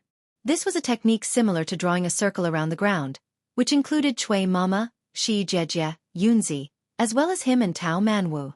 The 2 instructors looked at each other in dismay. They knew what was good for them. They could tell that when the wine jug passed by them, it suddenly accelerated. Even if they wanted to punch it with all their strength, they would not be able to catch it. This was not a small trick that anyone could play. Chui Mama was needed for a while, but her face was as usual. She left after a few teasing words. She did not dare to take advantage of the east wind to beat a drowning dog. It could be seen that she was really in danger in Guanghan House now. Shi Jejie was born as a courtesan. Out of gratitude, she admitted that she was old, so she gave up her position and stayed in Guanghan House to be a nanny who was more noble than a procuress. She was responsible for training the girls with potential in the Guanghan House. Sister Chui was born as a maid and was not favored. She finally became a prostitute, but she was beaten back to her original position because she committed a crime. For the first 10 or 20 years, she had been holding back her resentment. It was not easy for her to climb to the position of chief nanny. Shi Jejie, who had a smooth life, of course regarded her as a thorn in her side. She helped Yunzi up and said softly, "Does it hurt?" Yunzi, who had escaped a disaster, knew that the future would be difficult, but at the moment, she was more happy than worried. She smiled and said, "Aunt, it's okay. Yunzi will be scolded and beaten for the rest of my life. I won't die." She patted his clothes and said helplessly, "If Sister Chui can't get along with you and can't take it anymore, you can come and tell me. At worst, I can tell the master to let you do a job in the embroidered ball pavilion. It's just that there will be fewer ways to earn money." Yunzi hesitated for a moment before she forced a smile and said, "Aunt's words are enough. I believe that Nanny Chui is a busy person who doesn't come and go. She won't fuss over minor matters like me." She sighed and said, "Go. I will deal with it here." When the young man left the tea room with a heavy heart, she looked at the young master with a saber and said faintly, "Young master is clever." She thanks young master on behalf of Yunzi. Seeing that elegant young master pretending to be ignorant, she did not say anything. Today's disaster, if the guest in front of her relied on his background and ability to act a little earlier, she and Yunzi would not have a way out. Sister Chui had taught Yunzi a lesson and then provoked the guest verbally. This was unreasonable. She was humiliated verbally by the young man with a saber, and then slapped the wine jar as a warning. Although it was not watertight, it could be considered a kind method of forgiving. As a result, Shi's situation could not be worse, but Yunzi would feel much better. Otherwise, this young master would finish eating, put on his clothes, and leave. Yunzi would be cleaned up to the point that she wished to die. At that time, even if she wanted to save Yunzi, she would not be able to open her mouth. Su Fengnian picked up the wine jar and put away the banknotes. He said with a smile, "Drinking in the tea room is nothing. Let's go to Sister Shi's place." Shi's face showed slight anger. She bit her thin lips and said softly, "Young master, please forgive me. Shi has not received guests for a long time." Su Fengnian laughed involuntarily and said, "It's just a drink. Does Sister Shi really think that I am greedy for your body?" She had casually said those words to Auntie Chui. Sister Shi thought too highly of herself. "I came here from a study tour. In the past, when I went to the brothel with my friends, I was just a hostess. I played the role of the poor person who paid the money. I have not fought with real swords and spears. I want to drink some wine with Sister Shi first to boost my courage. When I see Miss Wei later, I won't be defeated so easily. Although my family has some money, 200 taels of silver will be spent in the blink of an eye. It is really like the saying, a moment of spring night is worth 1,000 gold. A moment of spring night is worth 200 taels of silver. It is too unfair. Sister Shi, is this the truth?" The corners of Shi's mouth curled up. She was really amused. It turned out that there was such a new saying for a moment of spring night. Not to mention other things, this young master with a saber was definitely straightforward. He was the same towards Sister Cui and she. If it was said that she had to repay him with her body because he helped her once, it would be too absurd. She was not familiar with the affairs of the world. She had long passed the age of naivety. In the brothel, it was rare to have the qualifications to ask a girl who was not free to do anything. Even the top courtesan of Guanghan House, Miss Anyang, could not do it. There were one or two in Feng Feng House. The brothel was famous for hiding filth. Which man did not buy meat with gold and silver? It was just that this meat was more expensive than the meat on the butcher's chopping board. A woman's flowery words could not be trusted, but a man's pledge of eternal love could be trusted? She looked deeply into the pair of clear red phoenix eyes. She did not detect the slightest bit of malice. She gritted her teeth and agreed to drink. With her tolerance of 2 caddies of soju wine and not getting drunk, she believed that she would not suffer a big loss. It would not be a big deal if he touched her when she poured the wine. After she thought it through, she said softly, "Young master, follow me to the 4th floor. It is not far from Miss Wei's embroidered ball pavilion." Chapter 443. Walking side by side, Su Fengnian noticed that Xi's fragrance was light and her simple yet elegant attire made her look like a pretty girl from a humble family. Sister Cui was much more exaggerated. Her lips were painted with black paste, her face was painted with yellow powder, and her hair was decorated with a golden hairpin. Her long robe was 4 or 5 inches long, which made Su Fengnian sick of her. She was like a big pot of exotic delicacies. No matter how good one's appetite was, they would be intimidated at first sight. On the contrary, Sister Xi, who had lost her power, was like a small bowl of plain porridge that was carefully added with a few lotus seeds.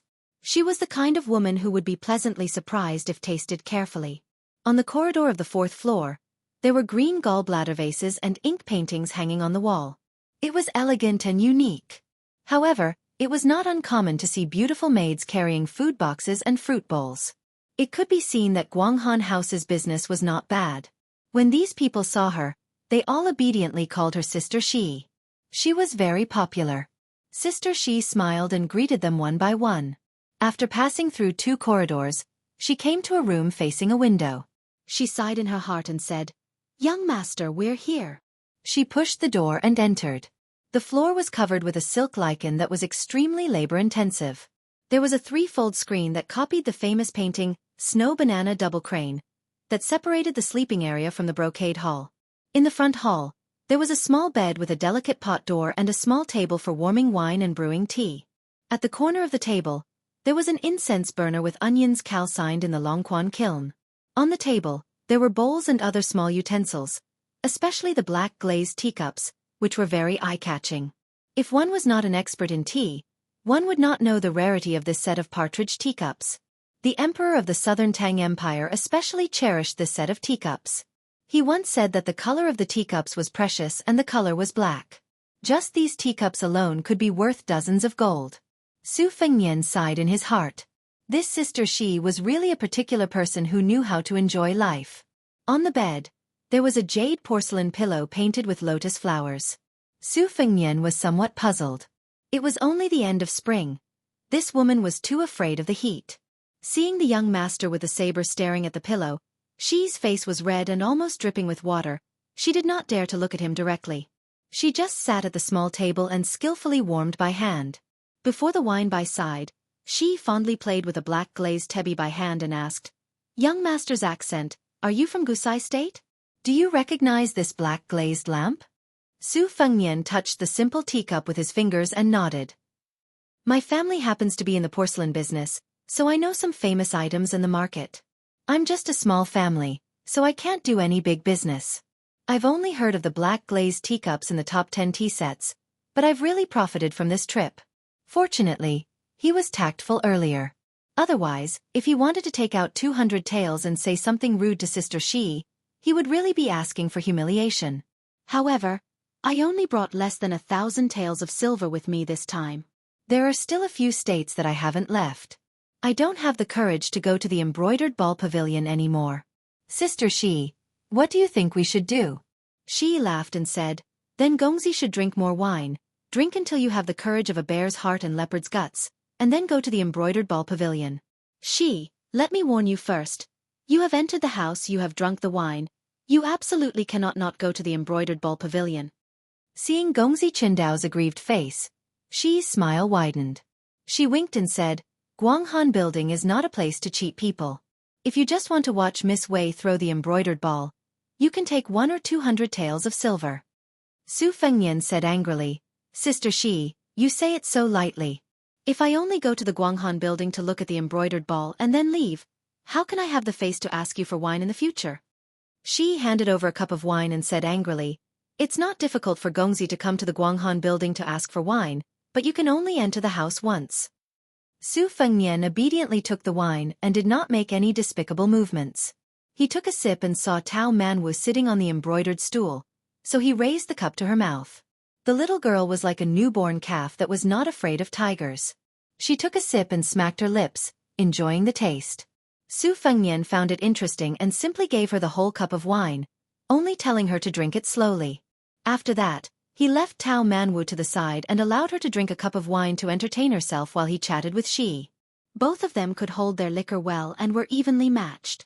It was probably because Xi had become addicted to talking about porcelain with him. Seeing that this young master with a saber was full of good stuff, she was also a porcelain addict. In addition, the little girl had drunk a cup of wine and was feeling drowsy, so she fell asleep on the small couch behind her. Xi couldn't bear to wake her up, so she warmed up another pot of wine. The topic was no longer limited to porcelain. The two of them were very smart not to bring up sensitive topics such as one's background. It was unwise for them to talk about such things when they weren't close. Su Fengnian probably knew that the heroic-looking girl in front of him used to be the most popular courtesan in Guanghan House. She was also very popular and was a wonderful person who could compete with the top courtesan of Feng Lu. However, no matter how beautiful a woman was, she could not withstand the knife of time and men's love for the new and dislike for the old. She was disheartened and tired of flattery, but she did not have the fortune to meet a good man that she liked. There was once an official who wanted to take her as a concubine, but she did not want to live under someone else's roof and be troubled by the first wife for the rest of her life. Therefore, she became a nanny who taught Qingling. The decorations in her room that were worth more than 200 gold were all the money she earned in her early years. She had no relatives or friends, and she did not bring them with her when she was born. Therefore, she simply exchanged the gold and silver for her favorite treasures in order to be pleasing to the eyes. Guanghan House was very preferential to women who had been a prostitute but were slowly getting older. The drunk Tao Manwu woke up in a daze. She seemed to have choked on something hard and was not sleeping well. She picked up the object and looked at it, her eyes blank. It was a small ruyi made of jade. This ruyi was the same ruyi used to make lonely women feel happy. Su Fengnian knew this, so he said calmly, Peaches are used to knock on the back. Put it away and go back to sleep. The little girl replied with an "oh," and put the jade ruyi back to the bed. She then fell asleep. She pretended to be calm. Her eyes were blurred and her cheeks were pink. She tilted her head slightly and took a sip of wine. Su Fengnian chuckled and said, Sister Xi, why are you shy? It's normal for a man to be full of vigor. It also shows that Sister Xi is clean and honest. Xi's charming eyes were like silk.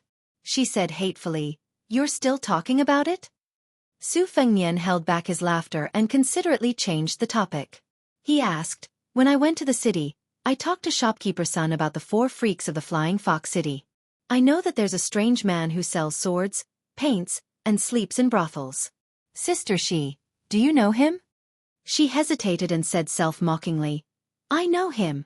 I even asked him to draw a portrait. Of course I remember this swordsman. But he painted no less than 100 pictures in those years. I'm afraid he doesn't remember me. Su Fengnian frowned and said, How can such an interesting person disappear just like that? She took the wine cup to cool her hot cheeks. She sighed and said, I heard some news about him. He was dissolute and became a bearded sloppy man. He couldn't sell any more paintings, but he still had to live. It seems that he went to the city magistrate's mansion to be a swordsman. Young Master Tantai's swordsmanship should be taught by him. I don't think his life is too shabby. But he's no longer the top scorer of the brothel in the eyes of us prostitutes. That dissolute man who slept on the top of Feng Lu is dead. Su Fengnian smiled and said, Sister Xi likes this top scorer. She smiled and shook her head. She said softly, I just admire his dissolute and affectionate nature. I don't like such a man who is destined to be lonely. Dissolute can't be eaten. Su Fengnian reverted to his old attitude and said harshly, he wants to be both dissolute and stable. In the end, he likes dissolute men who can make money. Maybe he has the ability to be more dissolute than that Rui. She was stunned for a moment and then laughed charmingly. So what if he's a young master? Su Fengnian said calmly, he's quite good. Sister Shi didn't believe him. Su Fengnian asked, he's more dissolute than your Rui. Sister Shi, do you like him? Is the Rui dissolute? She spat and scolded with a smile. Little rogue. Su Fengnian corrected her. Wrong. He's a big rogue. Chapter 444. Dirty talk was probably the best tonic to warm up the relationship between men and women. Of course, the premise was that the man and woman did not dislike each other at the beginning. She invited the young master with a saber into the house largely because of the situation. After drinking 2 pots of wine and a few teasing words, she finally felt some warmth that had nothing to do with the ways of the world. This was attributed to the decent manner of the scholar with a saber in front of her, and the fact that he had a simple child with him. It made him seem more pleasing to the eye compared to the rough brothel patrons who would tear off their faces after entering the brothel. In the brothel, even the refined scholars would look at the women after they took off their clothes. Su Fengnian accidentally got the information he wanted and was ready to get up and leave the house. After going to the embroidered ball pavilion, he could leave the Guanghan building. Whether he could follow the vine to find the top scholar who sold the sword, and whether he was related to the man Su Xiao wanted him to find, would depend on fate. Shi's ability to observe people's expressions was perfect. Seeing that he did not have the intention to pester her, she was relieved but also a little disappointed. After all, she was old and no longer had the beauty that could make men crazy. She stood up with Su Fengnian and saw that the little girl on the bed was sleeping coquettishly. She was happy from the bottom of her heart and smiled. Young master, if it's not presumptuous, I will give the little girl a porcelain pillow. The little girl's name is Shi, and her name is similar to mine. It can be considered fate. Su Fengnian was surprised. Sister Shi is really willing to give it to her? She threw a coquettish glance and said coquettishly, if young master wants a black glazed cup, she will not be willing to give it to her. I will give her a porcelain pillow that is not worth much. Consider it as forming a good relationship with a little girl. I am willing to give it to her. Su Fengnian sighed. Sister Shi is so considerate. It is disrespectful to accept it. If there is a chance in the future, I will definitely return the gift. She waved his hand and smiled. Don't. I don't have any ulterior motives for giving the little girl a porcelain pillow. If you return the gift, you will be at a disadvantage. Su Fengnian didn't insist. He thought that if he could safely return to Bailiang, there was a set of black glazed lamps in the prince's mansion that the late emperor of southern Tang had held tightly to before his death. It could be said to be an immortal item. If there was a chance, he wouldn't mind giving it to this good-natured brothel girl. In any case, leaving it in the prince's mansion would be a waste of natural resources. Top-quality tea sets were similar to some priceless tea pets. If they were placed on a shelf and not touched by people or soaked in tea for a long time, they would lose their spiritual energy. It was the same principle as how people raised jade. However, there was no harm in not talking about this kind of unsettled matter at the moment. He walked over and pinched Tao Manwa's little nose. She was as sleepy as other girls her age and had a bad temper when she woke up. When her nose was pinched, she would randomly punch and kick. Su Fengnian had a hard time teasing her awake. When Tao Manwa saw that it was Su Fengnian and not her parents, the little girl suddenly lowered her head and burst into tears. Su Fengnian didn't console her and said softly, Taozi, wake up. Sister Shi saw that you are cute and gave you a porcelain pillow. Quickly thank her. Tao Manwu wiped her cheeks with her sleeve and looked up with a smile. Thank you, Aunt Shi. Shi's heart softened and she said softly, good girl. Su Fengnian took out a few banknotes and put them on the table. He held the little girl who was hugging the porcelain pillow and said apologetically with a smile, I won't disturb Miss Wei today. Here is the deposit. I will come back tomorrow. Our Taozi has a bad temper when she wakes up. If I don't let her sleep well, she won't be happy for the next few days. She didn't have time to be rude and said softly, why don't you go to Miss Wei's embroidered ball pavilion and let the little girl sleep here? She added flatly, if you don't find it dirty. Su Fengnian shook his head. He noticed that his sleeves were being pulled. Seeing the reluctance in the eyes of the little girl in his arms, Su Fengnian frowned.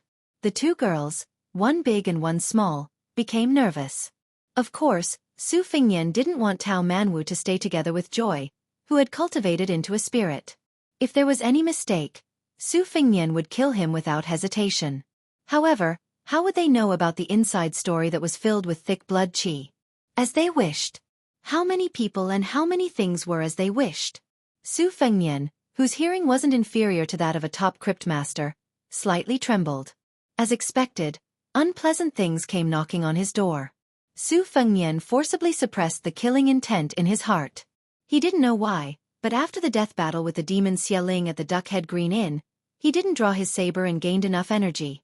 The saber will in the scabbard skyrocketed, but the killing intent in his heart also rose.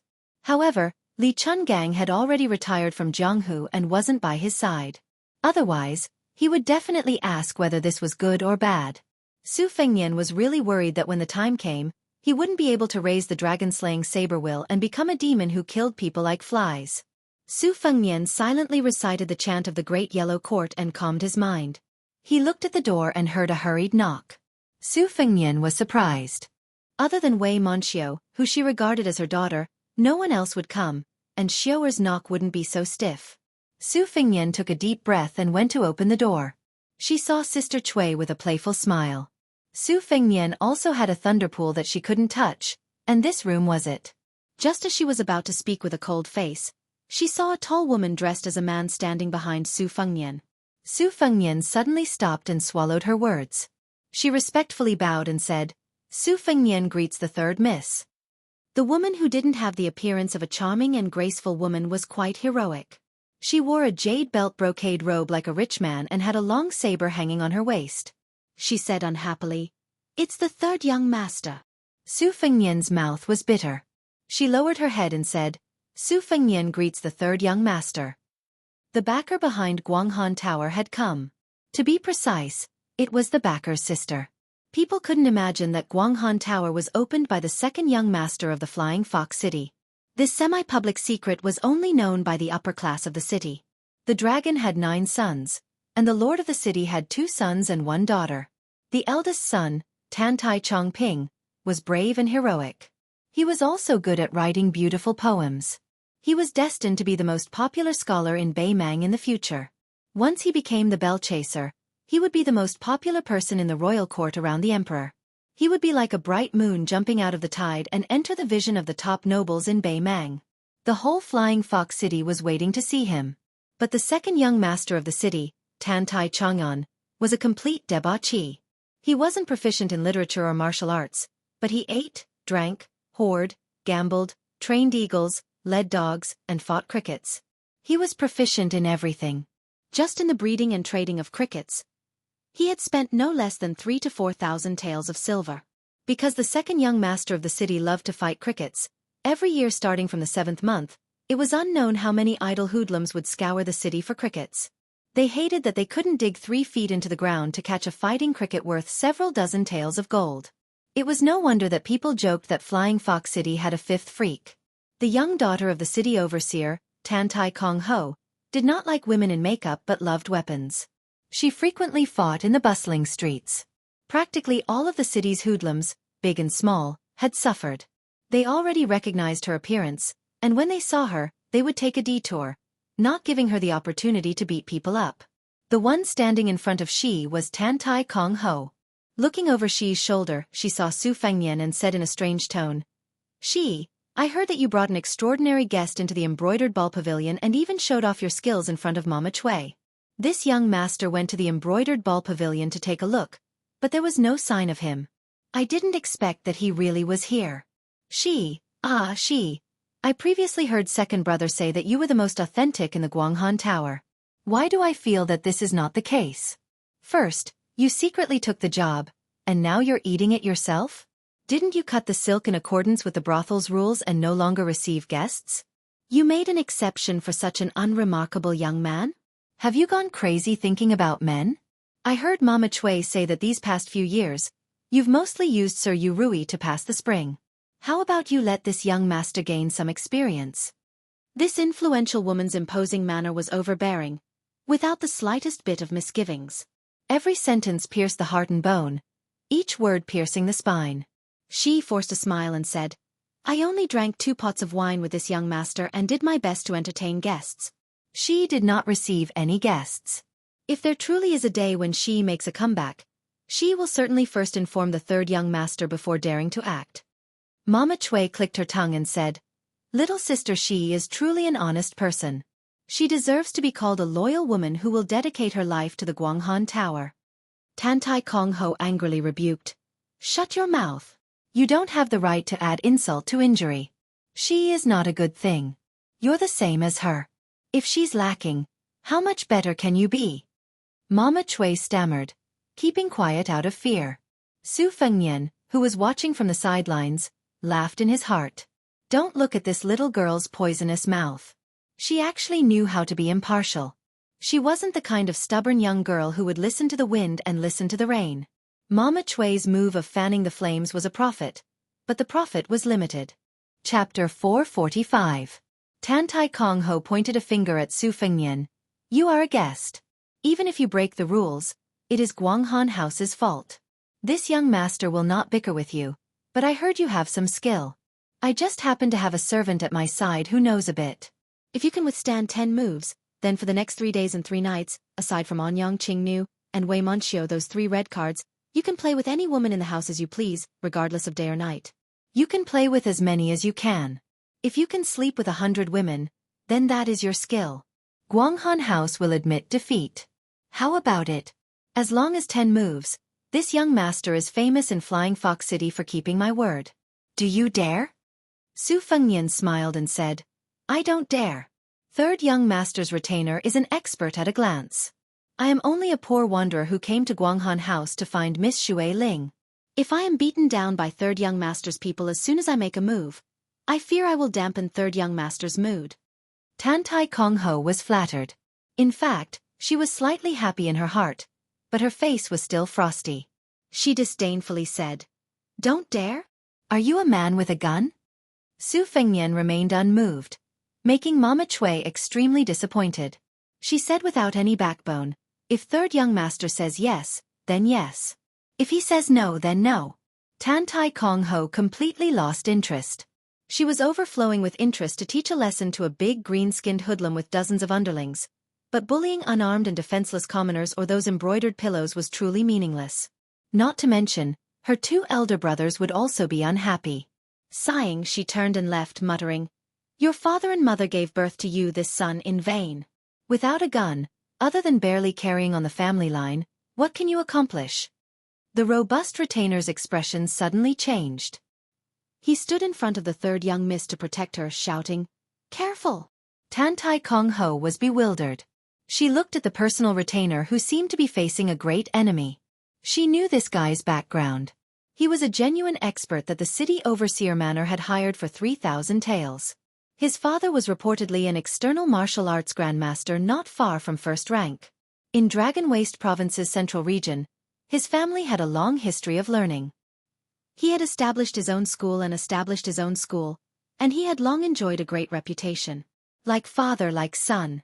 This retainer also had strength close to second rank. The retainer stared fixedly at the young man who did not draw his saber. He was also at a loss as he clearly felt a great murderous intent just now. When he was young, his father was at the peak of martial arts and was full of pride. He happened to ask a Vajra realm immortal who was passing by the Dragon Waste State for guidance. In the end, he was defeated in 3 moves and the onlookers all felt suffocated. He still remembered that after the immortal's 2 moves of humility, the third move was a majestic murderous intent. It was as if the river was flowing in reverse and he was swaying unsteadily like a lone boat.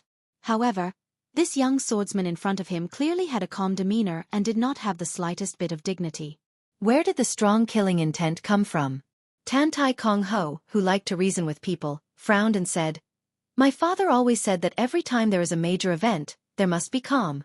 This is still nothing, yet you can't keep your cool?" The retainer with his keen 5 senses revealed a bitter smile. After he confirmed that there was no abnormality, his taut muscles gradually relaxed. The 2 loops of clothing around his arms visibly bulged and returned to being ironed. He said in a low voice, "This little one worried too much. Su Fengnian, who was holding Tao Manwu, stood at the doorway. He stood shoulder to shoulder with Xueqi and said with a smile, I thought about it and still felt that I should be bold enough to attempt to exchange blows with the expert at the third young master's side. After all, the reward that the third young master gave was too enticing. Tantai Kong Ho glared at the retainer and angrily said, Look at you. You're being looked down upon. The retainer's heart immediately rose to his throat. If the young swordsman had blindly retreated from beginning to end, then it would have been fine. He could have treated it as a misconception. However, this fellow had played a trick of retreating first and then advancing. If he truly targeted the third young miss, he truly did not have absolute certainty that he could protect his master. It did not matter if he was defeated. At most, it would damage the prestige of his father's sect. However, if he allowed the third young miss to receive the slightest injury, with the city overseer's mansion's city overseer's protectiveness and the two young masters' pampering, he would no longer be able to mingle around in Flying Fox City. Taking a deep breath, the sturdy retainer narrowed his eyes and said, Exchanging blows is fine. Young master, please find a spacious courtyard with me.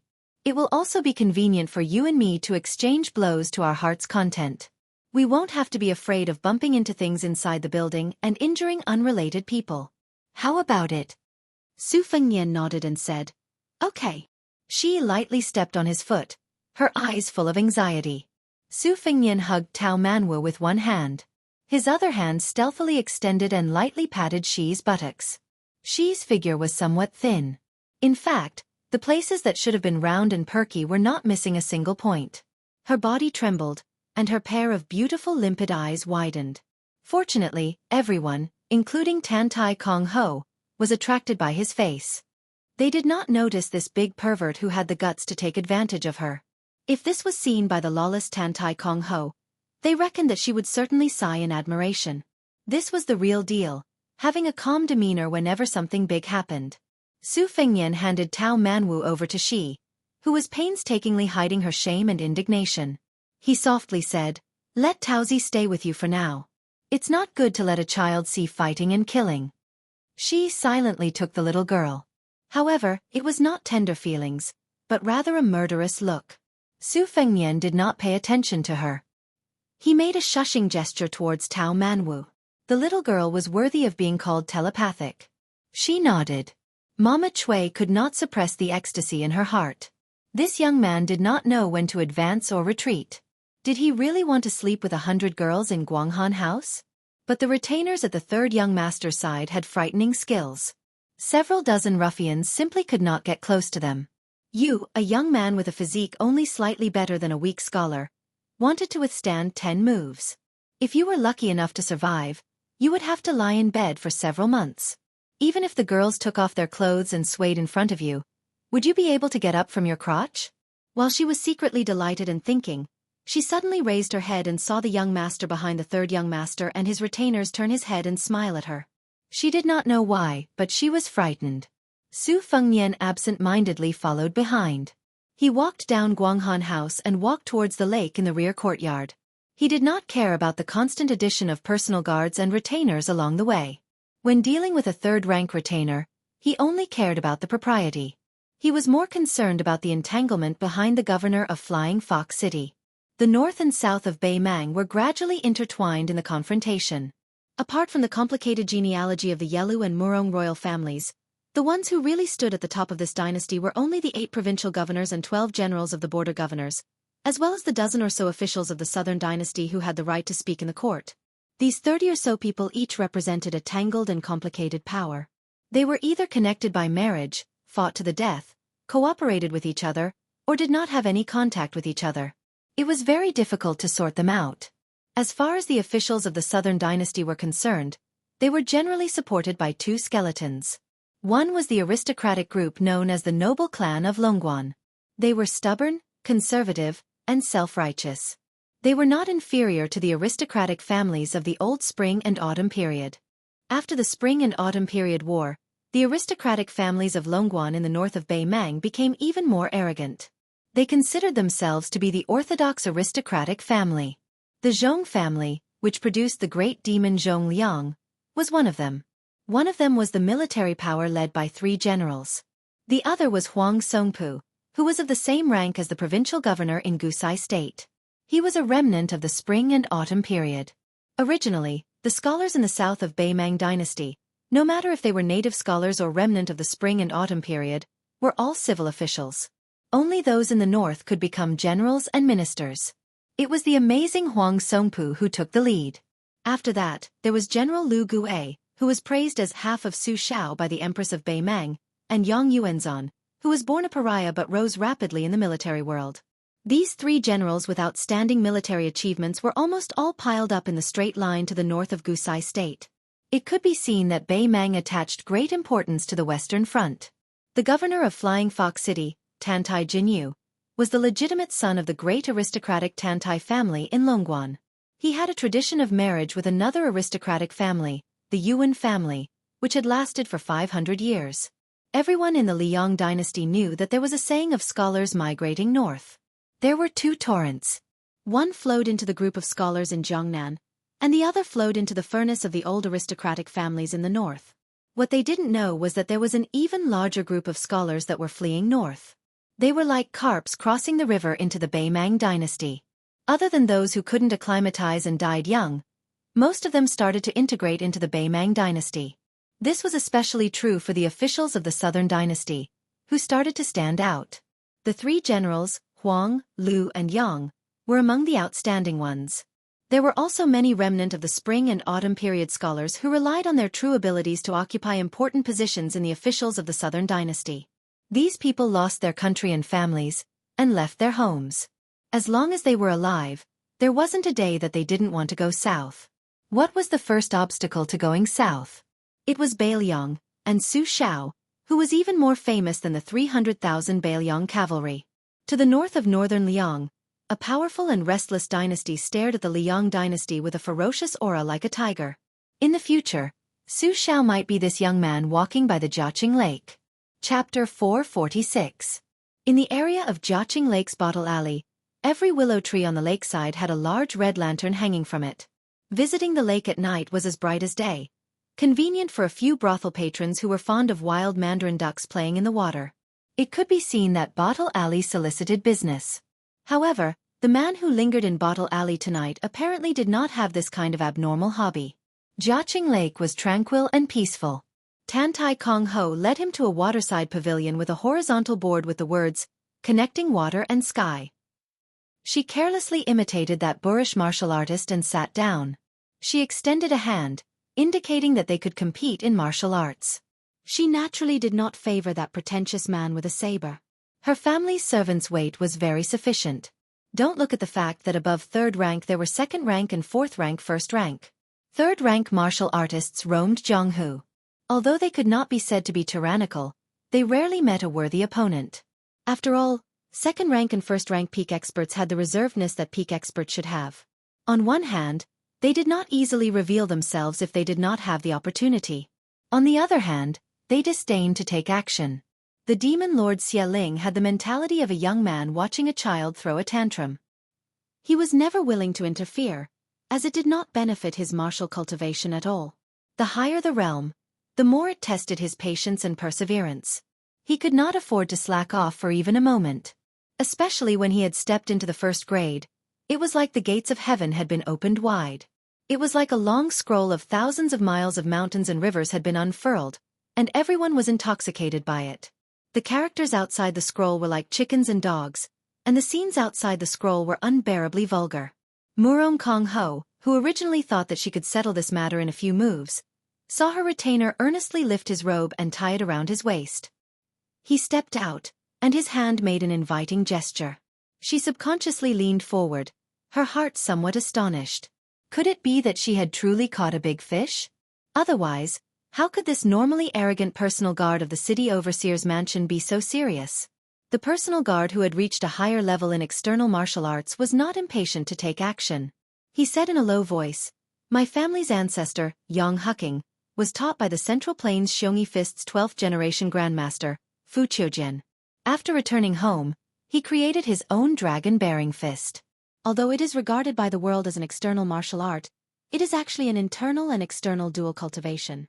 My father once killed the enemy in the army and made some improvements. Therefore, He is particularly adept at short fights. His actions are ruthless, and he absolutely does not adhere to the views of the world. If he makes an unreasonable move, young master should not be surprised. Su Fengnian smiled and nodded. Just like him, he stepped forward and stretched out his hand, treating him with respect.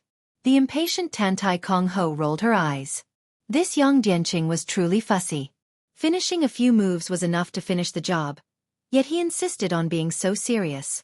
This young master has made an appointment with second brother to go to Anyang to listen to the zither. She had no choice but to shout, Hey, are you two done yet? You're even chatting. It turns out you've met old friends in a foreign land. Hurry and be quick about it for this young master. A loss is a loss and a win is a win. There's no need to be so polite. The city shepherd estate's retainer, Yang Dianqing, took the initiative to attack. He sent a straight punch, his lower body steady and solid. His feet kicked up bursts of dust from the ground, and his entire body was like a twisted rope. It could be seen that he was nurturing an astonishing explosive force. This was the first time Tantai Kong Ho had seen him use his full strength. Her eyes were wide open, and she was brimming with vigor. It was just as she said, the one surnamed Yang had some real skill. She saw that youth with a saber pressed down on the simple and unadorned short saber scabbard with his left hand, and he used his right arm to meet the enemy. Yang Dianqing was clearly dissatisfied with this youth's conceit. His fists were compact, taut and instantaneous, twisting and drilling. His body and footsteps blended into one, and he arrived in a flash. Su Fengnian's right hand lightly patted Yang Dianqing's twisting fist on his chest. His body slid back 2 steps, giving him the opportunity to scatter and gather his fist's energy, and he also gave himself space to maneuver. Yang Dianqing's fist struck empty air. Sure enough, it was as he said. His family's inherited fist technique did not stick to one pattern. He aimed a vicious kick at this young master's crotch. Su Fengnian bent his knee and raised his leg. With a perfect sideways swing, he lightly swept away the swift and fierce offensive. Yang Dianqing could practically be called taking advantage of the situation, twisting his body like a bow. He soared into the air, and his leg whipped out swiftly and violently. Tantai Kong Ho clapped her hands and cheered. Su Fengnian still used his right hand, his palm blocking the whipping leg. His body retreated a step, imperceptibly dispersing the force. However, he did not loosen his grip. After he stuck, his body spun, and he practically carried Yang Dianqing on his shoulder. He spun in a large circle, and Yang Dianqing was flung away. Yang Dianqing floated to the ground, his feet rooted to the ground. There was no sign of defeat. Tantai Kong Ho, who wished for the whole world to be in chaos, called out, "Good." In her opinion, this battle of martial arts could not be said to have a clear victory or defeat. It was merely that the saber-wielding young man's strange technique, using defense as an attack. Fortunately, he had not been defeated 1,000 li away. She admired Yang Dianqing's carefree and unrestrained fast and fierce attacks. Watching it was a feast for the eyes. Yang Dianqing was self-aware. After several moves, let alone that his offensive was like a tide, in fact, each time he attacked according to this young man's intentions. If the opponent truly wanted to be ruthless, whether or not he could last 10 moves would depend on luck. Just as he was about to grit his teeth and use the killing move of the dragon manifestation fist, a mellow voice that was no different from the sounds of nature entered his ears. Don't fight, don't fight. Under the moonlight, the two of you are both experts. Heroes should appreciate each other. Fighting with your lives on the line will only spoil the scenery. Kong Ho, if you continue to cause trouble, second brother will not accompany you to listen to the zither. Su Fengnian and Yang Dianqing looked at each other and smiled knowingly. They both withdrew their hands, and the latter cupped his fist in gratitude. With Yang Dianqing's status as the city overseer's mansion's guest, it could be considered giving this saber-wielding young man enough face. Su Fengnian was all too clear about the many customs of these martial artists. For Yang Dianqing, who had both a backer and a family background, to be able to reach this step was not easy at all. He also meticulously cupped his fist in return. That's it? Tantai Kong Ho, who finally had something to watch, was clearly very dissatisfied. Her eyes widened, and she indignantly looked at the white-robed hedonistic young man carrying the birdcage. She shouted, "Second brother! What's wrong with you? You're helping an outsider, and you won't even allow me to find some fun." In the end, Are you really my second brother? I was actually picked up by father and mother, so you don't feel sorry for me at all, right? The white-robed young man wore a smile as he stood by the lakeside. He carried a birdcage woven from purple bamboo and raised a rare dragon-tongued sparrow. He was approximately 25 or 26 years old, and his face was like a crown of jade. He was extremely handsome, and his appearance could make a young lady scream. Compared to His Royal Highness's true appearance, it was somewhat lacking. However, compared to the current Su Fengnian who wore his face, it was much more outstanding. His younger sister's rude and unreasonable behavior truly gave him a headache. He angrily smiled and said, "My little grandaunt, please spare me. Can't you just treat me as if I was picked up?" Tantai Kongho's mouth was unforgiving, but facing this relative, her tone clearly carried a lot of affection and playfulness. There was not the slightest bit of coldness. She trotted out of the waterside pavilion and arrived in front of her second brother. She put her hands on her hips and pouted, feeling wronged. "Nonsense. You and big brother are twin brothers. If you were picked up, wouldn't father and mother only have me as their biological daughter?" Tantai Chong-en, who was Flying Fox City's #1 debauchee but did not have a bad reputation, had a warm smile in his eyes. He stroked his younger sister's head and said with a wry smile, "You, if these words were heard by your big brother, see if he doesn't ruthlessly sort you out. It's only because I dote on you more than that bookworm that I won't get angry with you. Come, let's see who in the family loves you the most. If you're right, second brother will give you a pleasant surprise." Tantai Kongho's eyes smiled like crescent moons. She pulled on her second brother's arm and giggled. "It's definitely second brother. There's no running away." The handsome young master laughed heartily and tapped her forehead. "I clearly know that you, this girl, don't have a conscience. When you get to that bookworm side, you'll be a fence-sitter and change your tune." However, hearing this still makes second brother happy. "I had the servants prepare plum blossom porridge for you in the courtyard." The plum blossom stamens were all personally picked by second brother during the late spring. "There were several times when I fell down from the tree, but I didn't dare tell you." Tantai Kong-ho hugged her second brother and excitedly said, "I knew second brother would treat me well. In the future, I won't marry. I'll be your wife." Tantai Chong flicked his finger at his blabbermouth younger sister and pretended to be angry. "Not marrying is fine, but to be second brother's wife, what a scandal." Letting his younger sister help hold the birdcage, he did not forget to warn her, whose eyes were quietly turning, that if she dared to secretly release the dragon's tongue sparrow, she would not be able to drink the plum blossom porridge. Seeing her dispirited face, Tantai Chong smiled and looked toward Su Fengnian. After bowing with clasped hands, he sincerely apologized. "Tantai Chong apologizes to this young master on behalf of my mischievous younger sister. Her temperament is actually very good, but she's a bit mischievous. She won't grow up. Young master should not take it to heart. I heard that young master wants to see Wei Monxiu. If you don't mind Chong-an's superfluous recommendation, I'll go with young master to the embroidered ball pavilion." Su Fengnian smiled and shook his head. "Tantai young master cannot muster so many people. Tomorrow, I will come to Guanghan building again. I won't trouble you." Tantai Kong-ho curled her lips and said, "You really don't know what's good for you." Seeing Tantai Chong turn his head and stare, she stuck out her tongue and stretched out her finger to tease the dragon's tongue sparrow that was more vivid than a high-grade parrot. As soon as she said that the third young master's martial arts were matchless, the sparrow followed suit. Sure enough, its voice was exactly the same as a real person. The childlike Tantai Kong-ho could not help but laugh. Su Fengnian softly laughed and said, "Good bird." The sharp-eared Tantai Chong unexpectedly shyly looked towards his own crotch. His face was full of emotion as if 1,000 cups of wine were too few to drink with a bosom friend. "Young master has a discerning eye. Let's go. If you don't mind, let's drink a few cups to our heart's content." Not allowing Su Fengnian to refuse, Tantai Chong quickly stepped forward, pulled his arm, and walked towards Miss Anyang's small courtyard. He eagerly said, "Young master may not believe it, but Chong'an feels close to you as soon as I see you."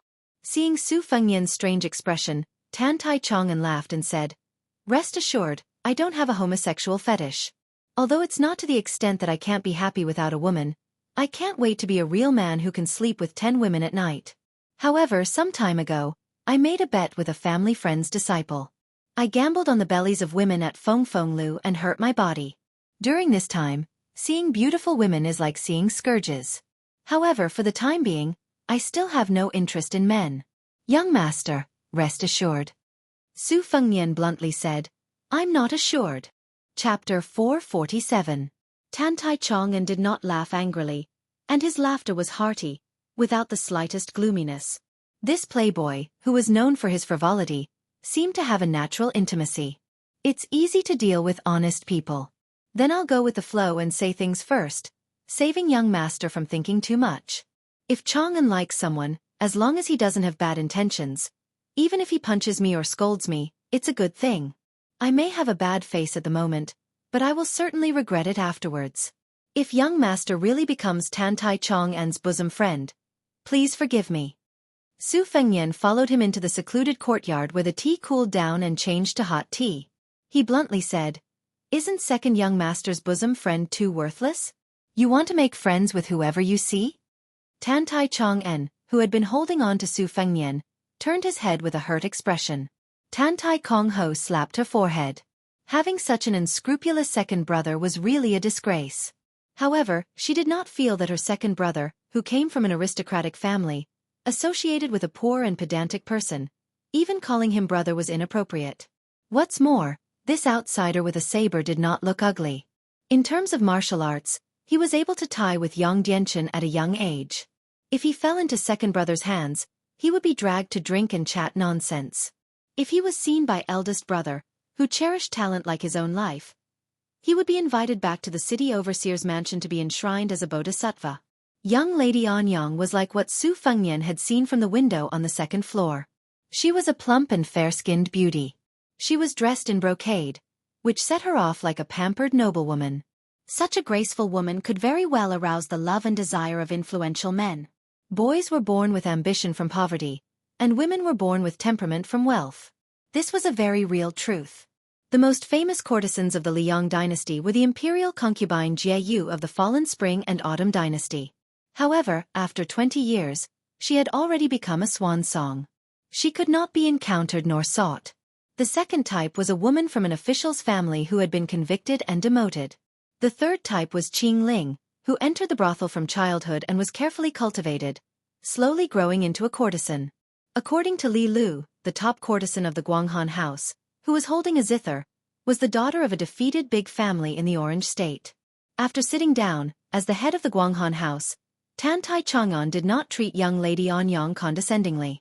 He smiled and said, Sister Anyang, can you play mountain and flowing water? I get along very well with this unknown young master beside me. Miss Anyang pursed her lips and smiled. Apparently, she was familiar with the temperament of the second young master of the Tantai family. She did not exchange any unnecessary greetings and only nodded. Of Guanghans. HSE Fengnian. I. Guaz. Com Kong Ho. A. Guanghan Tantai Chong'an smiled and said, You probably know my family name. But in order to show my sincerity, I'd like to say that I'm Tantai Chong'an. I'm just a small branch of the Tantai clan of the Dragon Pass. I'm just a small branch on a towering tree.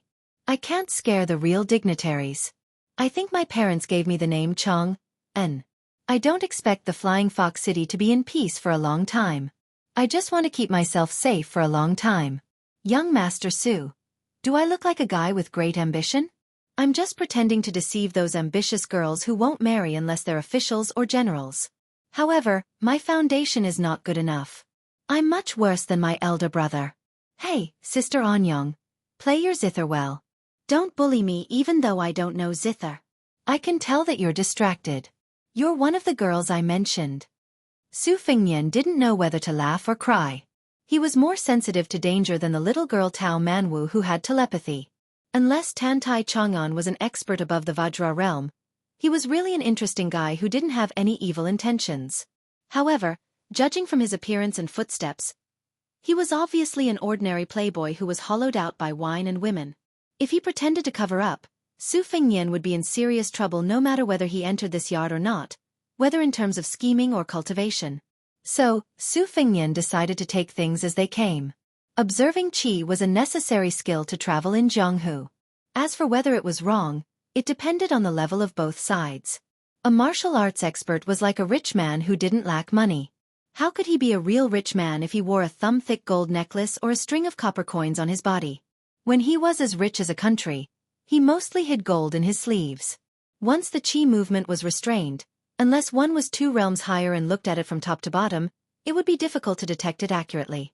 For example, the jadeite between Miss Anyang's plump breasts was originally an inconspicuous type of gemstone, but because of the jadeite's unique advantages in stone gambling, it became popular. To a large extent, jadeite collectors were not interested in the jadeite itself, but the gambling process of peeling off the stone's skin, which was very moving. It was the same for masters. When traveling in Jianghu, most of them restrained their qi as if they were gambling with other masters. That was why they were mysterious.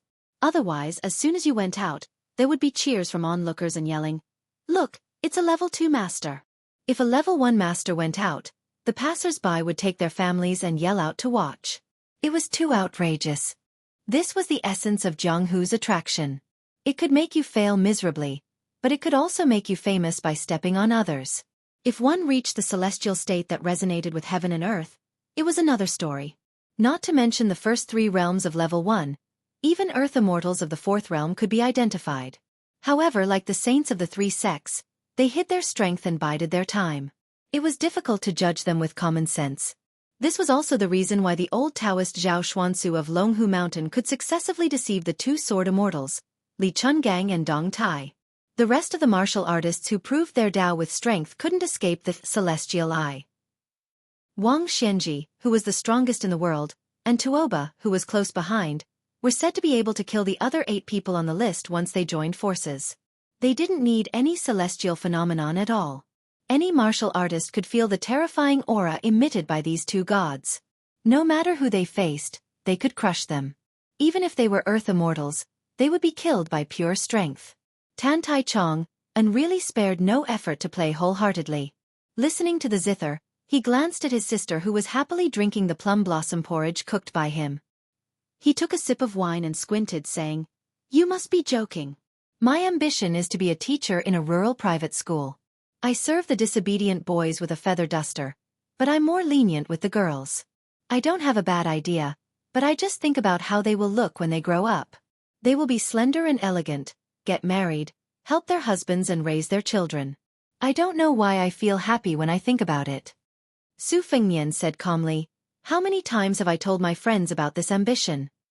Tan Tai Chang'an said innocently, "It's up to you to believe it or not. I really only told you about it." Su Fengnian couldn't help but cast a sidelong glance. "Tan Tai Chang'an, when you were picking plum blossoms, you fell and damaged your brain?" Tan Tai Kong Ho, who was drinking porridge but listening to the conversation, spat out a mouthful of porridge. She gave a thumbs up and said with a smile, "Xueqi, well said." Tan Tai Chang'an rolled his eyes and said, "Great aunt, who just scolded me for helping outsiders. Should I scold you back a few times? In a war of words, who has your second brother lost to?" Tan Tai Kong Ho made a face. Looking at that youth with a saber, he was much more pleasing to the eye. At least her second brother had innumerable friends. But those who dared to say that her second brother's brain was damaged could be counted on one's fingers. Besides, she hadn't known this wanderer for long. This straightforward courage and insight was to the liking of her City Lord Mansion's 3rd young master. It was no different from this bowl of plum blossom porridge. Wasn't this the so-called no discord, no concord? She leisurely ate the plum blossom porridge, her mood very good. Tan Tai Chang'an asked, "Xueqi, what is your ambition? I see that your martial arts aren't bad. Do you want to be like Hong Jingyan, a martial artist revered by tens of thousands of people? Or do you want to be like Luo Yang, a devil with no misgivings? Or perhaps even more ambitious, to be like our Beimang's god of war, the only one in 100 years who can be called an indomitable dynasty?" Su Fengnian thought for a moment and said calmly, "I don't have that much ambition. I'm just thinking that there will be a day when my old man really dies of old age, so I can leave with some peace of mind." Murong Kong Ho seemed to recall her own words on the 4th floor. She didn't care whether this Xueqi could hear her or not. She softly whispered, "I'm sorry, Xueqi. I only spoke casually in Guanghan Building." Tan Tai Chang'an was silent for the first time. After a long time, he raised his cup and softly said, "Very good. Your ambition is a bit bigger than mine. I don't like those fellows who keep on talking about helping the people. There are too many of these people in Flying Fox City. Many of my friends are the same. They always look high and far away, but they don't care about their feet. They don't travel far when their parents are healthy. They don't understand. Seeing Su Fengnian's gaze cast over, Tan Tai Chang'an awkwardly smiled and said, "As long as you understand what I mean, it's fine. I didn't say that you were wrong. I'm ignorant and incompetent. With great difficulty, I remember some principles, so I blindly opened my mouth." Su Fengnian smiled. Chapter 448. Tan Tai Chang'an laughed heartily as if he had seen a ghost. Xueqi, you stingy brother are finally willing to give me a smile. Come on, let's drink a cup of wine. Let's have a toast. Su Fengnian raised his glass and drank it up. Because he recalled many past events, he certainly liked the childhood when his mother was still alive. He was carefree and played with two sisters who loved him dearly. Even if his mother urged him to study and learn to read more strictly, he was also carefree. He was not afraid even if the sky fell down. His mother had a sword and his father had 300,000 cavalries. He was a child who didn't need to bear anything. What was there to be afraid of? His Highness the Crown Prince did not hate Li Hanlin, who shared the same rotten taste as him, Yan Qiji, who was more like a girl, and Kong Wuxia, who spared no effort to take the lead in getting into trouble. When he thought of something that didn't go his way, he would vent his anger on Su Xiao, pick up a broom, and chase him down. Not to mention in the mansion of the vassal of the dynasty, it was probably an unimaginable absurd scene in any aristocratic family. However, Su Xiao was not angry every time. At first, Su Fengnian did not understand.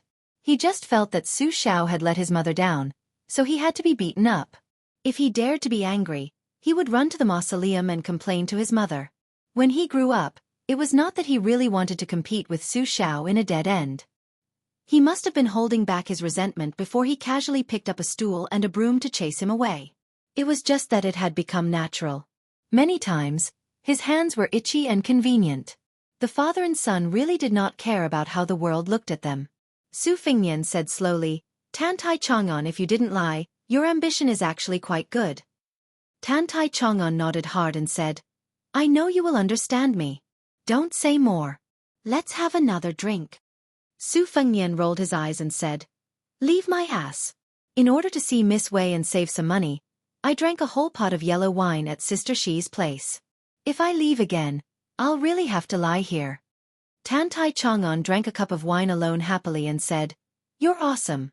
Xueqi, you and I have the same taste in women. But no matter how I please her, Sister Shi never lets me into her room, let alone drink in her room. You know, since I was 15 years old and saw Sister Shi, who was still a top courtesan at that time, I was shocked by her beauty. Such a sister is so considerate. If this mature peony with full charm was picked by someone else, I would be angry with him. If it were you, I would also bear it. He was a good brother. Half of the reason why I bought Guanghan Tower was because of Sister Shi. As for the other half, you know it too. On one hand, I'm earning money for my own expenses. On the other hand, I'm helping my family build some connections. In any case, I'm not doing anything wrong. This is the only thing I've done in my life that makes my father feel comfortable." Even though Su Fengnian had seen a lot of playboys' strange faces, he was also speechless. If this guy sat with Li Hanlin, he would really sign a card and swear brotherhood with him. Tan Tai Chang'an was like a woman who had never seen a man who liked to think too highly of himself. He didn't care whether Su Fengnian accompanied him or not and just drank one cup after another. But they were all good liquor. Soon his face turned red. His body was weak and there was a sign of tongue-tied. Su Fengnian stood up and said, "It's late. I'll leave first. I'll come back tomorrow." Su Fengnian apologized to Miss Anyang with a smile.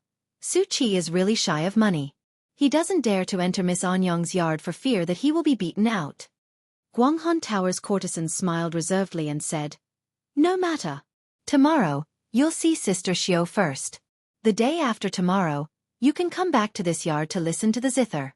Since you're second young master's confidant, if you still dare to accept young master Su's money, Anyang's rice bowl won't be guaranteed." Tan Tai Chang'an staggered and sat back in his seat. He cupped his fist and said, "Xueqi, I won't see you out.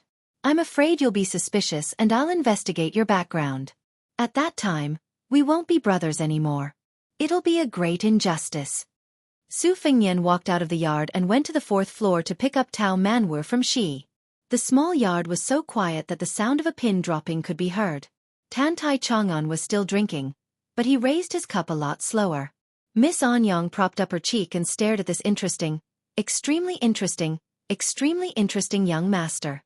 She looked at him for many years and seemed to have seen through him, but she always felt that she still didn't see through him. She only felt that looking at him quietly like this, she wouldn't be tired of it for the rest of her life. Tan Tai Kong Ho wanted to sneakily drink a cup of wine, but she was patted on the back of her hand.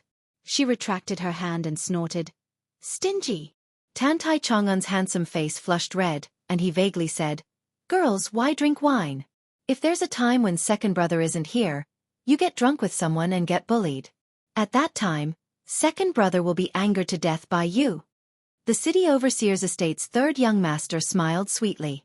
Then, he put away his smile and asked in a low voice, "Second brother, you really won't investigate this Xueqi's background?" The drunken Tan Tai Chang'an shook his head and said, "Won't investigate." Tan Tai Kong Ho frowned and said, "Why? This guy is only 20 years old. He's only a few years older than me, yet he can fight Yang Dianchen to a draw. Isn't it strange?" Tan Tai Chang'an smiled from the bottom of his heart and said, "You see, second brother, I'm called Tan Tai Chang'an. I've been safe and sound for so many years. Xueqi, strange and strange. What's wrong with that?" Tan Tai Kong Ho kicked second brother and angrily said, "Preposterous." Seeing second brother ignore her, she curiously asked, "Second brother, do you really want to be a teacher? I didn't hear you say it before. You're just fooling that Xueqi, right?" Tan Tai Chang'an leaned on the table with one hand holding a cup.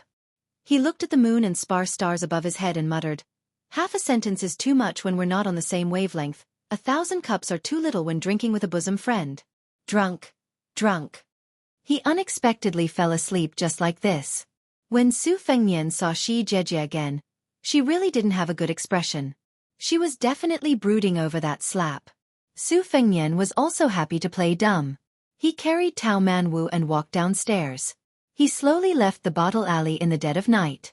When he walked out of the building, he waved his hand toward a window on the fourth floor.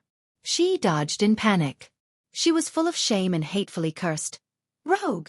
She subconsciously rubbed her buttocks and bit her lips. Her charming eyes were hazy. At this moment, her seductive manner was practically unparalleled in the city.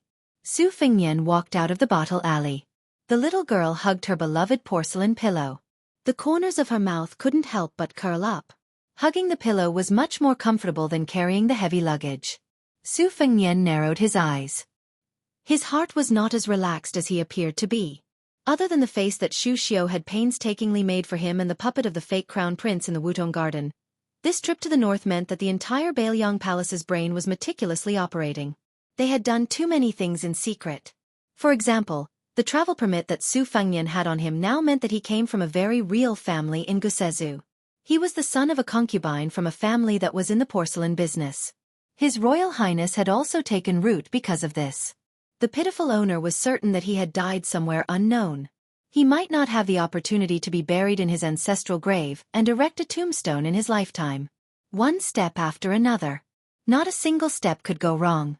Su Xiao made it clear that as long as His Royal Highness left Bailiang, he would not send any more men of sacrifice to protect him. Li Yishan and the other people involved had no objections. This was because they all knew that if more men of sacrifice followed him, there would be clues to be found. Bei Meng had a tight spider web that enveloped the entire imperial court.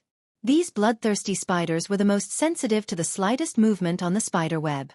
Spider web was a homonym of Zhu Hua. It was created by Li Mibi, a close official of the Bei Meng emperor. He imitated Zhao Go of the Liang dynasty, but surpassed his master. He used a pole to catch butterflies and dragonflies. It sounded poetic but was extremely bloody. Once someone was stuck on the pole, their head would fall to the ground. Because this shady organization could act first and report later, it showed the trust that the Empress of Bei Meng had in Li Mibi. Therefore, Li Mibi had always been regarded as the ninth shadow edict holder. It was hard to imagine that this powerful executioner had killed several members of the Yelu royal family. Most of the descendants of the Murong family had also died at his hands. 20 years ago, He was just a depressed scholar from the eastern Yuehan tribe. Perhaps it was true that some people were destined to live in seclusion and turn into dragons when faced with wind and rain. Li Yishan once said that the death of Li Mibi was equivalent to cutting off one eye and one arm of the Empress of Beimang. But this old scholar, who was already 60 years old, could be regarded as the ancestor of assassination.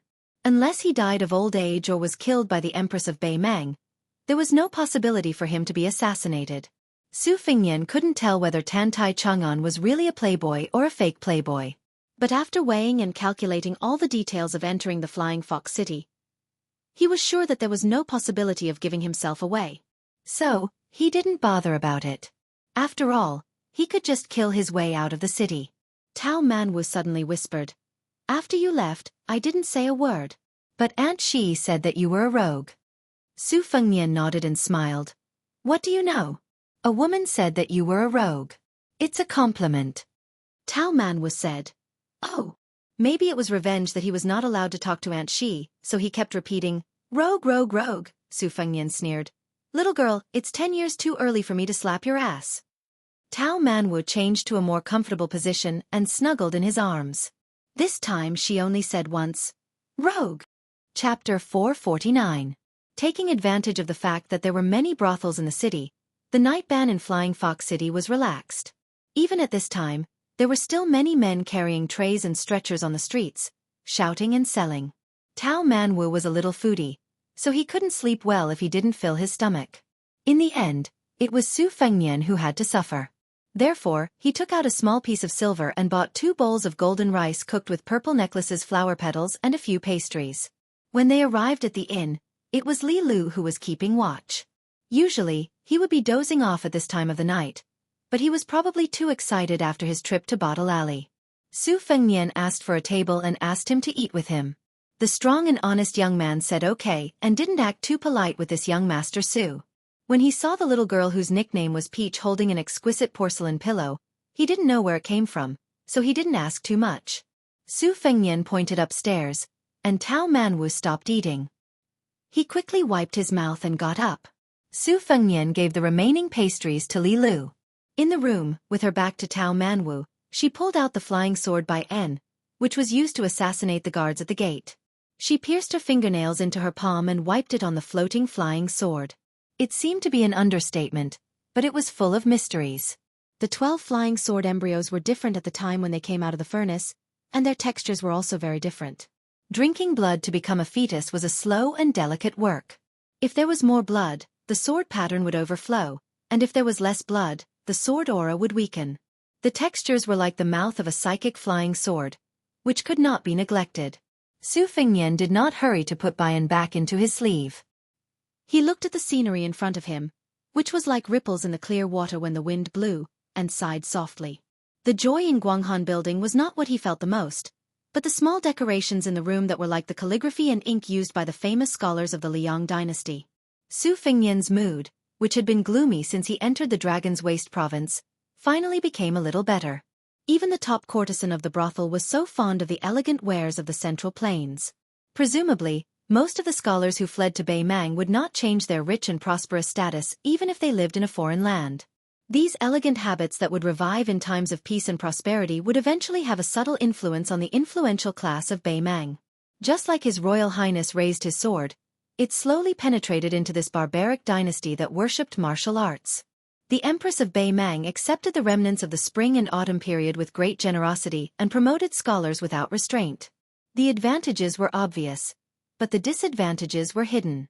Tantai Chang'an, who was as outstanding as any aristocratic family in the south, was an excellent example. How many warhorses and armors could a cage of dragon's tongue sparrows buy? Su Fengnian quietly put away Bayan and let out a long sigh. He turned his head to look at Tao Manwu, who was lying on the bed and staring at the porcelain pillow.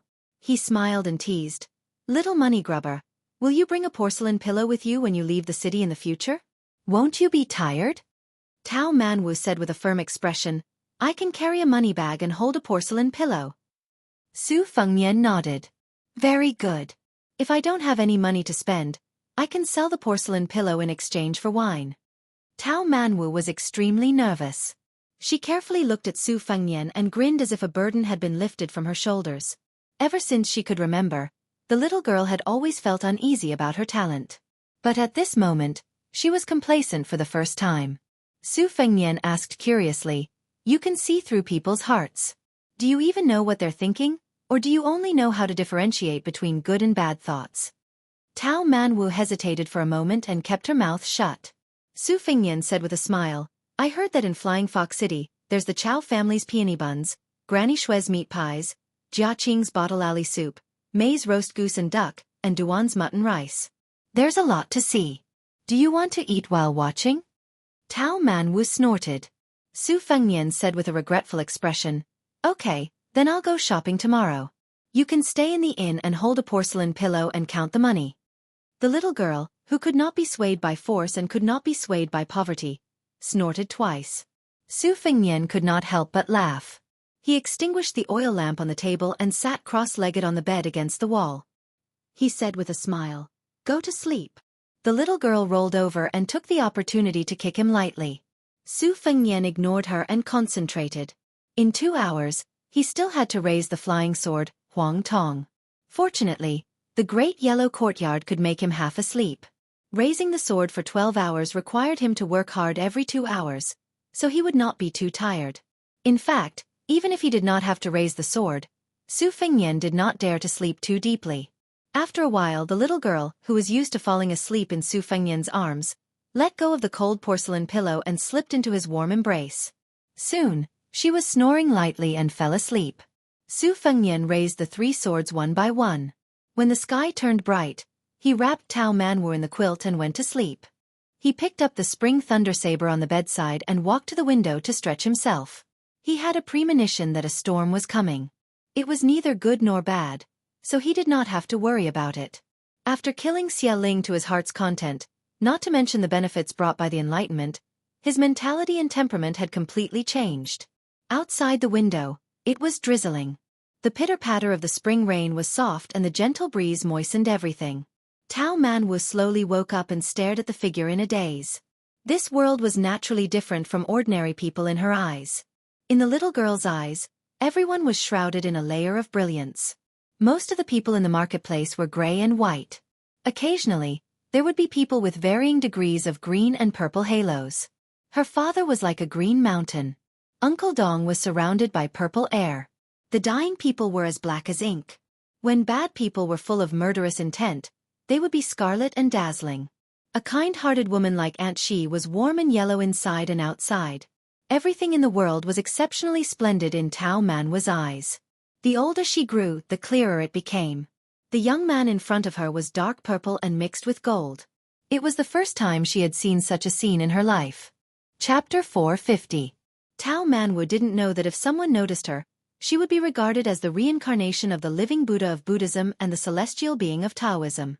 Unfortunately, Xia Ling didn't know why he didn't know.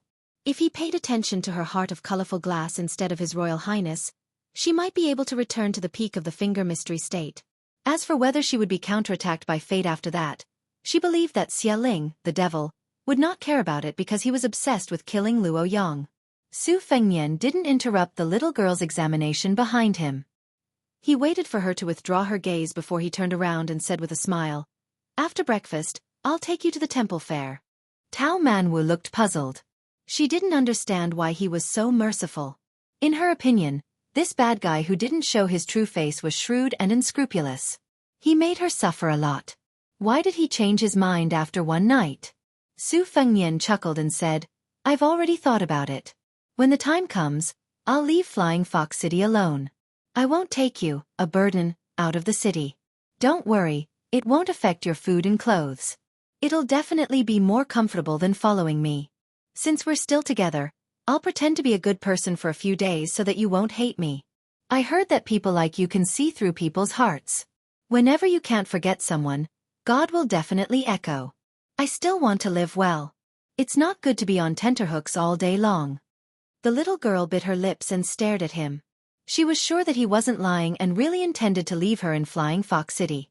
The little girl, who should have been glad to escape from danger, didn't know how to hide her feelings. She looked gloomy. Su Fengnian didn't add fuel to the fire. He led her downstairs. After eating the stomach-warming breakfast, They walked to Suguan Alley in the west of the city. Along the way, the little girl's face was cold.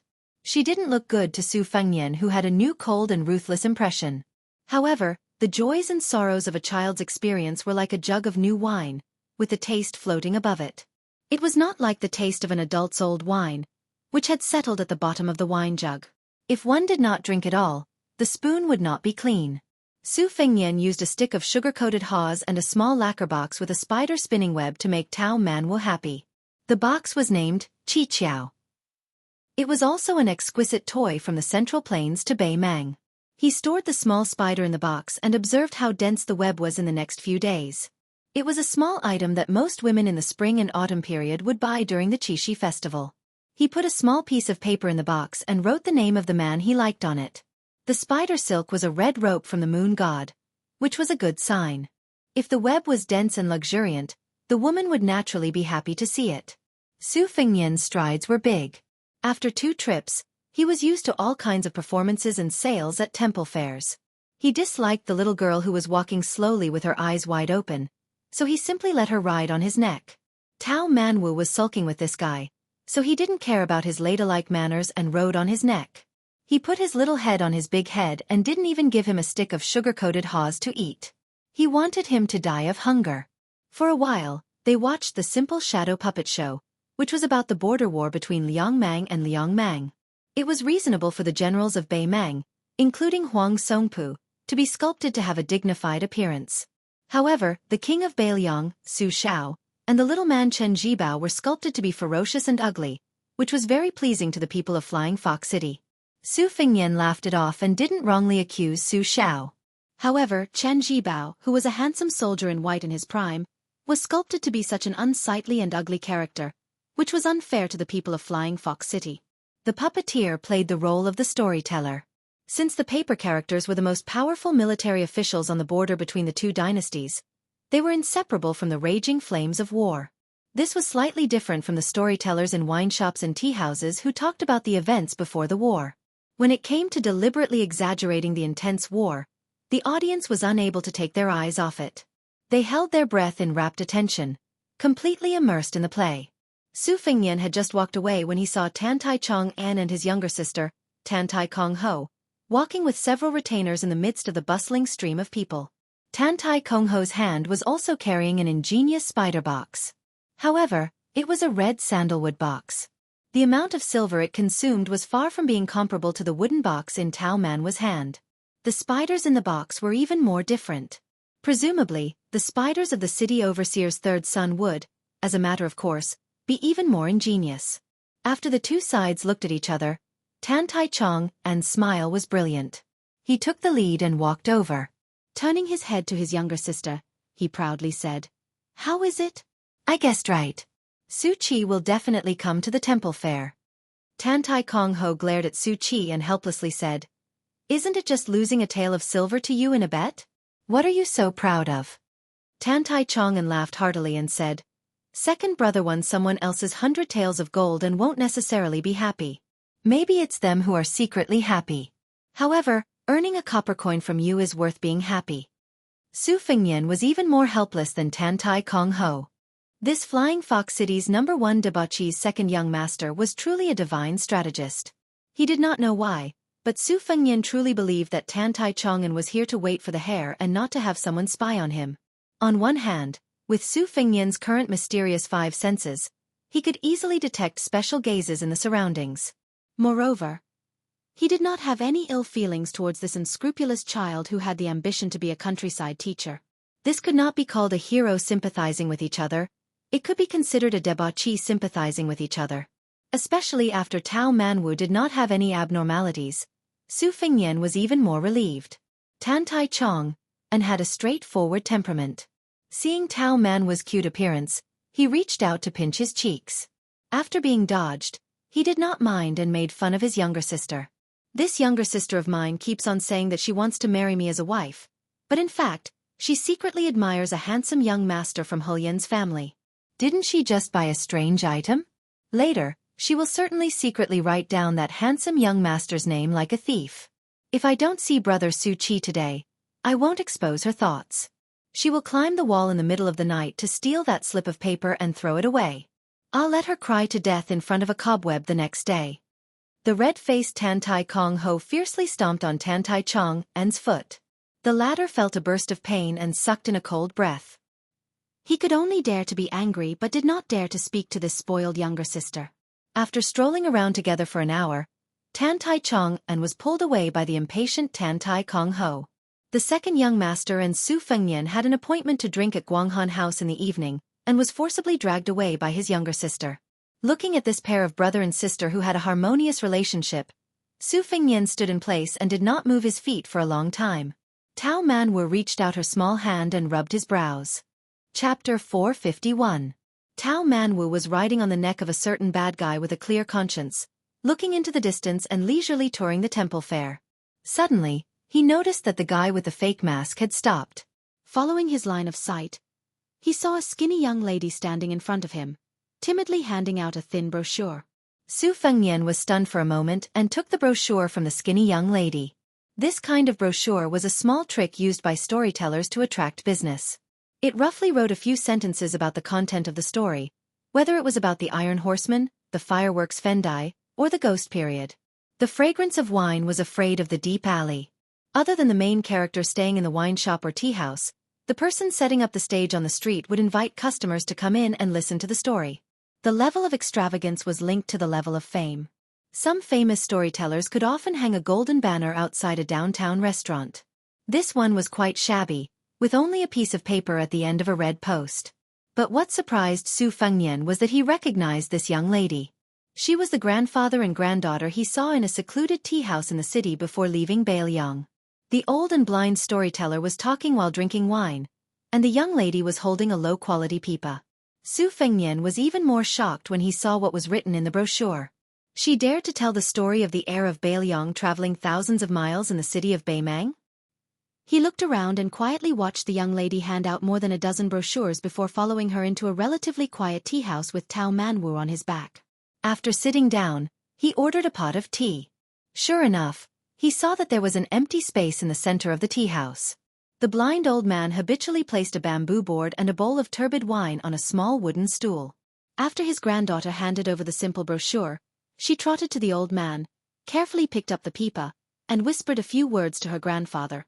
Probably because the old man's story of His Royal Highness of Bailiang was too fresh and shocking, most of the brochures he handed out attracted real customers who were willing to pay for the tea. The owner of the tea house beamed with joy and was very satisfied with his vision and courage. The blind storyteller picked up the bowl and took a sip of wine to moisten his throat. He didn't get to the main topic, but said in a clear voice, "Today, I won't talk about the smoke powder of a man and a woman entangling together, nor will I talk about the spiritual monsters outside the human world. I'll just talk about the heir of Bailiang traveling thousands of miles with 2 swords at his waist. It's enough to make the officials laugh a little." When the old storyteller finished speaking, the young lady took advantage of the opportunity to play the pipa. The old man picked up the bowl and drank another mouthful of the strong wine rewarded by the owner of the tea house. He gently put it down, picked up the bamboo board, and recited according to the rules. Intelligence and cleverness are innate, ignorance and hedonism may not be true. Absurdity is only because the times have risen. War and war horses laugh deeply. The long river of 9 bends is shallower than the heart. 10 heavy armored horses are like thunder. How can wine and women forget the country? Only then do you know that poetry and books mislead the world. The sound of the pipa gradually rose, but it was still like a small bridge in flowing water, not sonorous. Su Fengnian, who was sitting in the corner, smiled knowingly. He didn't look at the grandfather-granddaughter pair, but just looked out the window at the stream of traffic. He somewhat admired this old storyteller, who actually dared to speak well of His Royal Highness in Beimang. Fortunately, Beimang's culture was rough and open-minded. There was no literary prison, and very few people were convicted for speaking. Even if one criticized the government, it wasn't a big deal. Of course, what the old man said was based on hearsay, and it was very different from the truth. However, it was quite a gimmick, and the audience found it very interesting. Especially when he talked about how His Highness the heir apparent had single-handedly faced off against Prince Jingon Zhao Hang and 1,000 armored cavalry outside Xiongfan City. Some of the customers who didn't take it seriously at first became engrossed in the story. A few of the audience members who originally wanted to leave also returned to their seats and asked for another pot of tea from the waiter. The blind old man also pretended to stop at this moment. The customers knew that he was going to collect money. There were a few tables that threw some copper coins into a large white porcelain bowl. Ding ding dong dong. It was very pleasing to the ear. The elder no longer kept them in suspense and continued to speak tirelessly. When he reached the part where the Prince of Northern Liang used a spear to stab a valiant cavalry general to death, the guests immediately gasped in surprise and clicked their tongues. They first looked at each other in dismay, and then began to discuss spiritedly. Most likely, they didn't believe that this prince had such ability in a horse battle. As for the Prince of Jinggan, Zhao Hang, the Northern Mang people had heard about it because the storyteller had told them too much about the Liang dynasty's prince's struggle for the throne. They knew that this vassal king was only unlucky, unable to become the supreme ruler of the 9 and 5. Su Fengnian saw that Tao Manwu was speechless, and his eyes were wide open. He looked like he wanted to rush over and urge the old man to quickly talk. Su Fengnian pricked his finger under the table and dripped a drop of blood to nourish the sword. After keeping the sword in his sleeve, he poured himself a cup of tea and closed his eyes to concentrate. The blind old man was very clever. When the audience was a little impatient, he finally talked about the ancestral court of Taoism, Mount Longhu. He talked about the great General Su Zhao's deeds in Jianghu. The audience was immediately intrigued again. Su Fengnian couldn't help but laugh. There weren't many people who survived the battle on the snowy plains, and those who survived would never reveal the secrets of heaven. The old man was very mysterious. When he talked about the Mount Huiyu's purple thunder formation, he only said that it was the supreme divine ability of the sword god Li Chungang. Most of the audience scoffed. Looking at the situation, wasn't this old man wearing a sheepskin coat even more powerful than our Beimang's god of war, Tuoba? Then why wasn't this old god of sword among the top 10 martial arts judges? They only heard that there was a Dong Tai holding a peach branch. The old man heard the boos and countless boos, but he wasn't anxious. At this time, the sound of the pipa became louder and louder.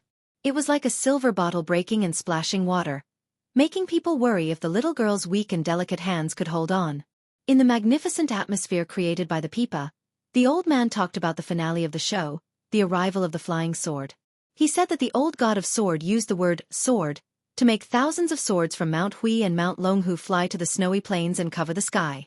The audience was dumbfounded. Oh my, could it be that he was really one of the few immortals on Earth? When the old man talked about how Mount Longhu's master Zhao asked the old god of sword to return to his residence, the old man paused and said word by word, "Do you know what happened next?" This time, the tea guests were very happy to give the copper coins. Soon, the big bowl was filled to the brim. Some impatient people ran to throw away the copper coins and sat back in their seats. They hurriedly said, "Old man, tell us."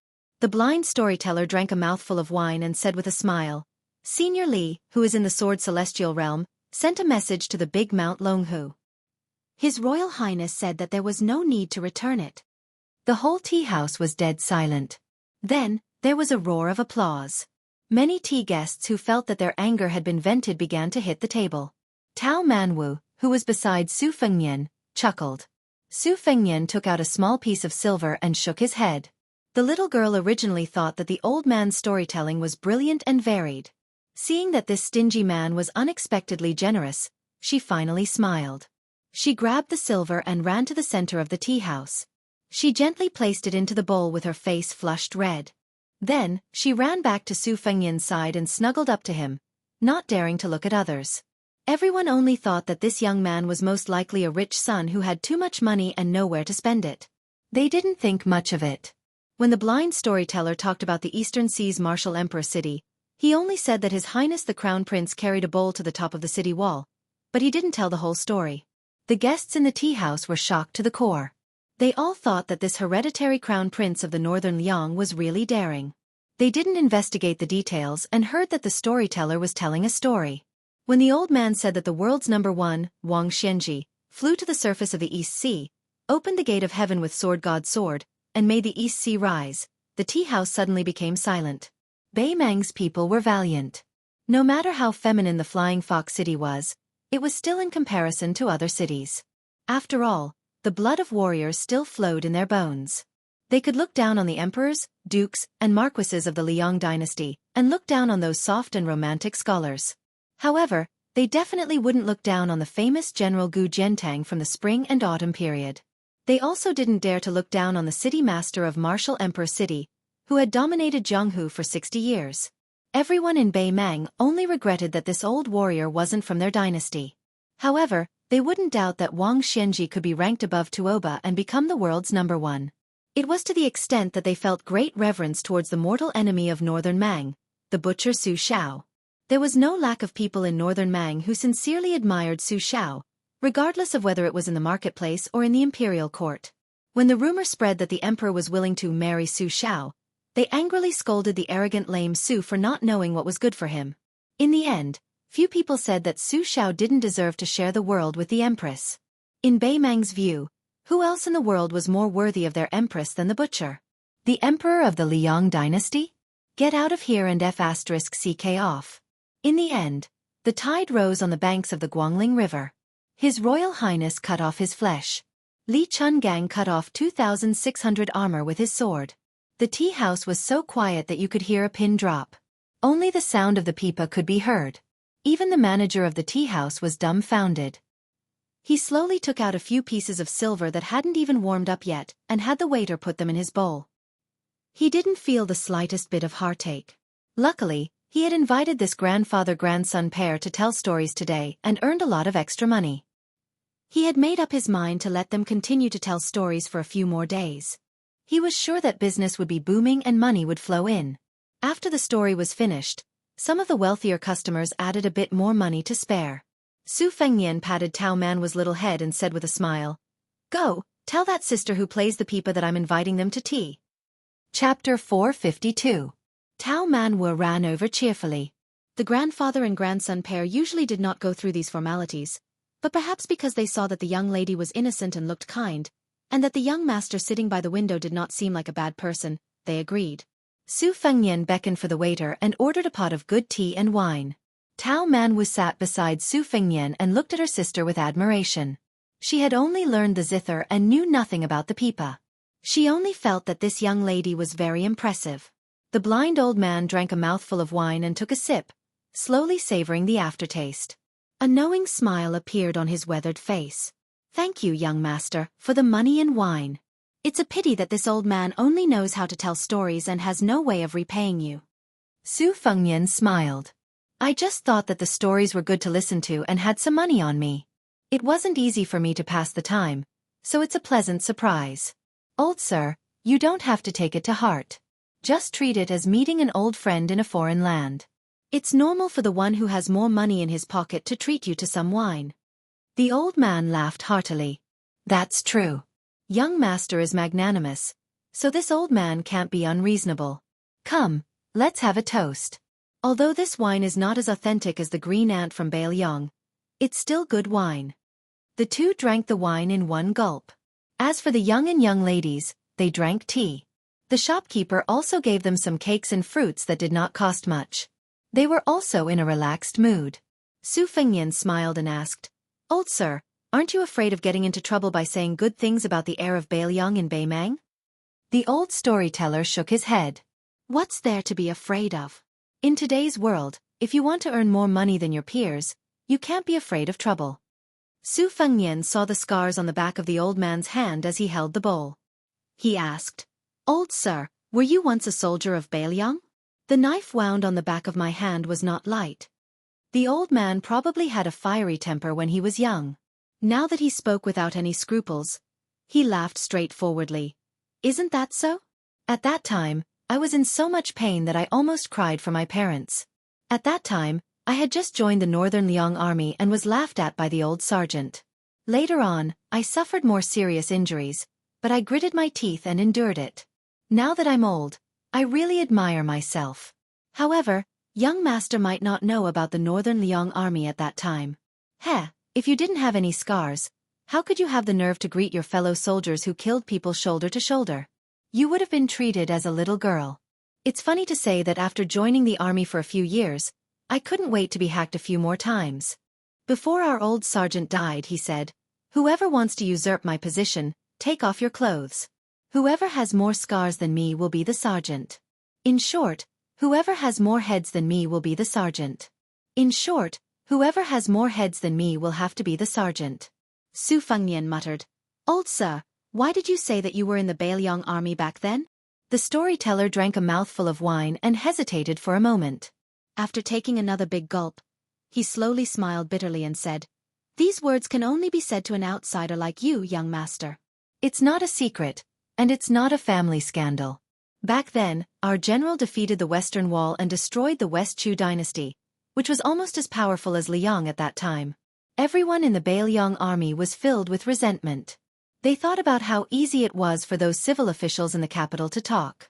Even the old emperor was suspicious of the general. Why don't we just rebel? Let the great general be the emperor himself. The great general would sit on the dragon throne and wear the dragon robe. Who wouldn't be convinced? It's a pity that the general refused. In fact, it's not a big deal.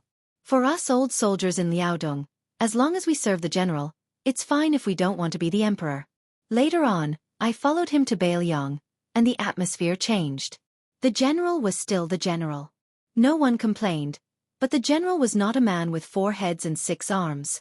Some of the generals under him probably thought that the world was peaceful and that it was time for them to earn back their money. Later on, many civil officials who had never fought in wars also climbed up the ranks. This old man and some of my old brothers were disheartened. Especially me. I was blind and didn't want to occupy the latrine pit and waste the rations of the Bailiang army. Seeing that the young master opposite him did not speak, the storyteller laughed and said, Young master, don't think that the 300,000 cavalrymen of Bailiang are easy to deal with just because this old man nagged. Some of the officials are unreasonable, but the general is still the general. To tell you the truth, it may sound unpleasant to your ears. As long as the general is the king of Bailiang, you Baimang won't be able to take a single step south. If the general doesn't defeat the Baimang royal court, you should pray to Buddha. Su Fengnian smiled and said, Drink. The blind storyteller raised his bowl and said, Drink. The old man drank to his heart's content and muttered to himself, The reason why I'm not dead yet is because I have to take care of this poor granddaughter of mine. Also, I'm afraid that the people of Bailiang will lose their morale. What if something happens to the general? What will happen to the 300,000 cavalrymen? 4 or 5 years ago, when this old man heard that His Royal Highness was idle and spent a lot of money in everything he did, he really wanted to go to the Bailiang palace and beat him up. Only later did I find out that this was not the case. Thinking that since I don't have many years left to live, I'll visit as many towns as I can in Baimang and have a good talk with the Baimang people about our future king of Bailiang. That way, you northern barbarians won't be able to sleep well, haha. At most, this old man will be scolded and beaten a few times. I won't die. If I really die in Baimang, it won't be worse than those old brothers who died on the battlefield. The old man came back to his senses and said with a guilty smile, Young master from Flying Fox City, this old man is babbling nonsense. Please don't take it to heart. I drank too much this time. Su Fengnian shook his head and said with a Bailiang accent, Old sir, how do you know that I'm not from Bailiang? The storyteller was stunned and thought quickly. He guessed that this was a descendant of a Bailiang merchant who came to Baimang to do business. However, to be careful. He lowered his voice and said with a smile from the bottom of his heart, No wonder you said that you met an old friend in a foreign land. Don't worry, this old man knows what's important. Today, I'll just treat it as drinking a pot of good wine with a young master from Flying Fox City. Su Fengnian said with a smile, In the future, if this storyteller annoys the petty-minded Baimang people, you can scold the king of Bailiang and the crown prince of Bailiang. It doesn't matter. The world is big, but staying alive is the most important thing. Your granddaughter hasn't found a good man and is still relying on you to earn money. The storyteller shook his head and said, What's there to scold? The great general has never done anything wrong in his life. If I scold the great general, I'll be rolled to death by the old Dakarches in the underworld. His Royal Highness can't bear to scold him. He was blind in the past and scolded him so much. If he scolded him one more time, I won't be able to die in peace.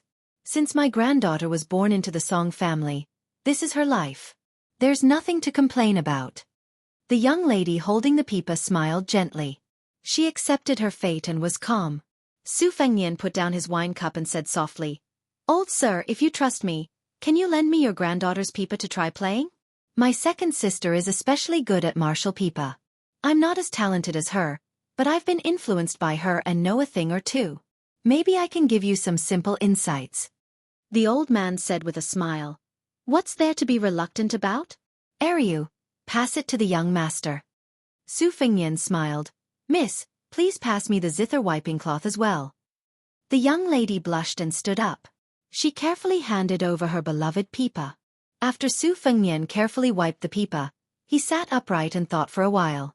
Then, the 4 fingers of his right hand were lined up. From the zither string to the winding string, he quickly flicked it to the right. Then, he withdrew 3 fingers and only used his right index finger to wind the string. The 3 strings of the old zither were played one after another. 1 stroke and 1 hook. The eyes of the young lady who had played the pipa for many years lit up. This pipa was only the lowest grade of whitewood pipa. Compared to those high-grade pipas made of red sandalwood, rosewood, and rosewood, it was far from being strong enough to reach 2 or 3 li away. Su Fengnian gently demonstrated the strokes one by one. Then, he raised his head and smiled at the young lady standing next to him. For a whitewood pipa, the sound quality is considered good. If money allows, you can add a little glue. Old Sir said that the content of the book is especially critical of the pipa's brittleness. Also, the first string is not far from breaking. But in my opinion, since you're playing the pipa for the audience to enjoy, breaking the strings is also a beautiful thing that everyone will be happy to see. There's no need to rush to change the first string. I'll tell you more about the Chow family's pipa techniques. You can remember as much as you can. One spoke, the other listened. The blind old man sipped his wine slowly and leisurely. After Su Fengnian finished teaching the Chow family's techniques, which were recognized as almost extinct, he stood up and bid farewell. Holding Tao Manwa's small hand, he left the tea house. The young lady took back the pipa and muttered, "Grandfather, who is this young master?" The old man drank the last mouthful of wine. His face was rosy and he smiled. "He's probably a good person I met by chance." The old storyteller might not know in his life that he had once spoken face-to-face with the king of Baelyong about Baelyong. Chapter 453. Tao Manwa's small head rested on top of Su Fengnian's large head as they returned to the inn together. It was better to be happy together than to be happy alone. The little lass was prepared to show the young lady the ingenious spider box in her hands, but she didn't expect that when she arrived at the entrance, she would see a ruckus outside. There were many green-skinned scoundrels cursing outside, their mouths full of vulgar words. Shopkeeper's son was standing on the stairs, bowing and smiling apologetically to a burly man. The burly man secretly handed over a pouch of silver to the shopkeeper. His originally cold smile suddenly changed as he threw the pouch of silver onto the ground and punched the old man in the chest. Shopkeeper's son's wife and 2 daughters were hiding in the inn's entrance, crying endlessly. When they saw the pillar of their family being knocked to the ground, they were stunned and didn't dare to support him, fearing that they would provoke these vicious villains. Su Fengnian asked the bystanders around him, and only then did he know the general situation.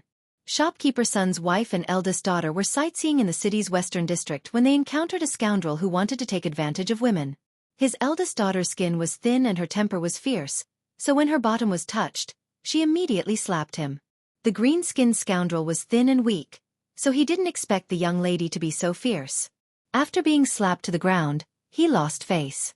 Seeing that she was an unfamiliar face, he didn't dare to act on the spot. He called a few of his idle neighbors and followed her to the Eastern District restaurant. After arguing with the local hoodlums, they found out that shopkeeper's son didn't have any backing. Thus, they called a big brother from the underworld and called over 20 of their friends to kill him. They were determined to cut off a large amount of fat from shopkeeper's son's body. How could 7 or 8 taels of silver enter their eyes? After shopkeeper's son earned some money, he didn't have to worry about food or clothing. He had read a few books, so he had a scholarly air. He wanted to save face, so when he was hit by a single punch, the pain was secondary. In the eyes of his neighbors, he felt even more embarrassed.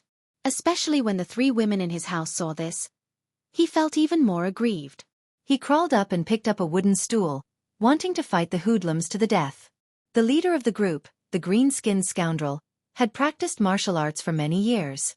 He had a lot of skills, so why would he care about a wooden stool? He used a kick and the wooden stool was split in half.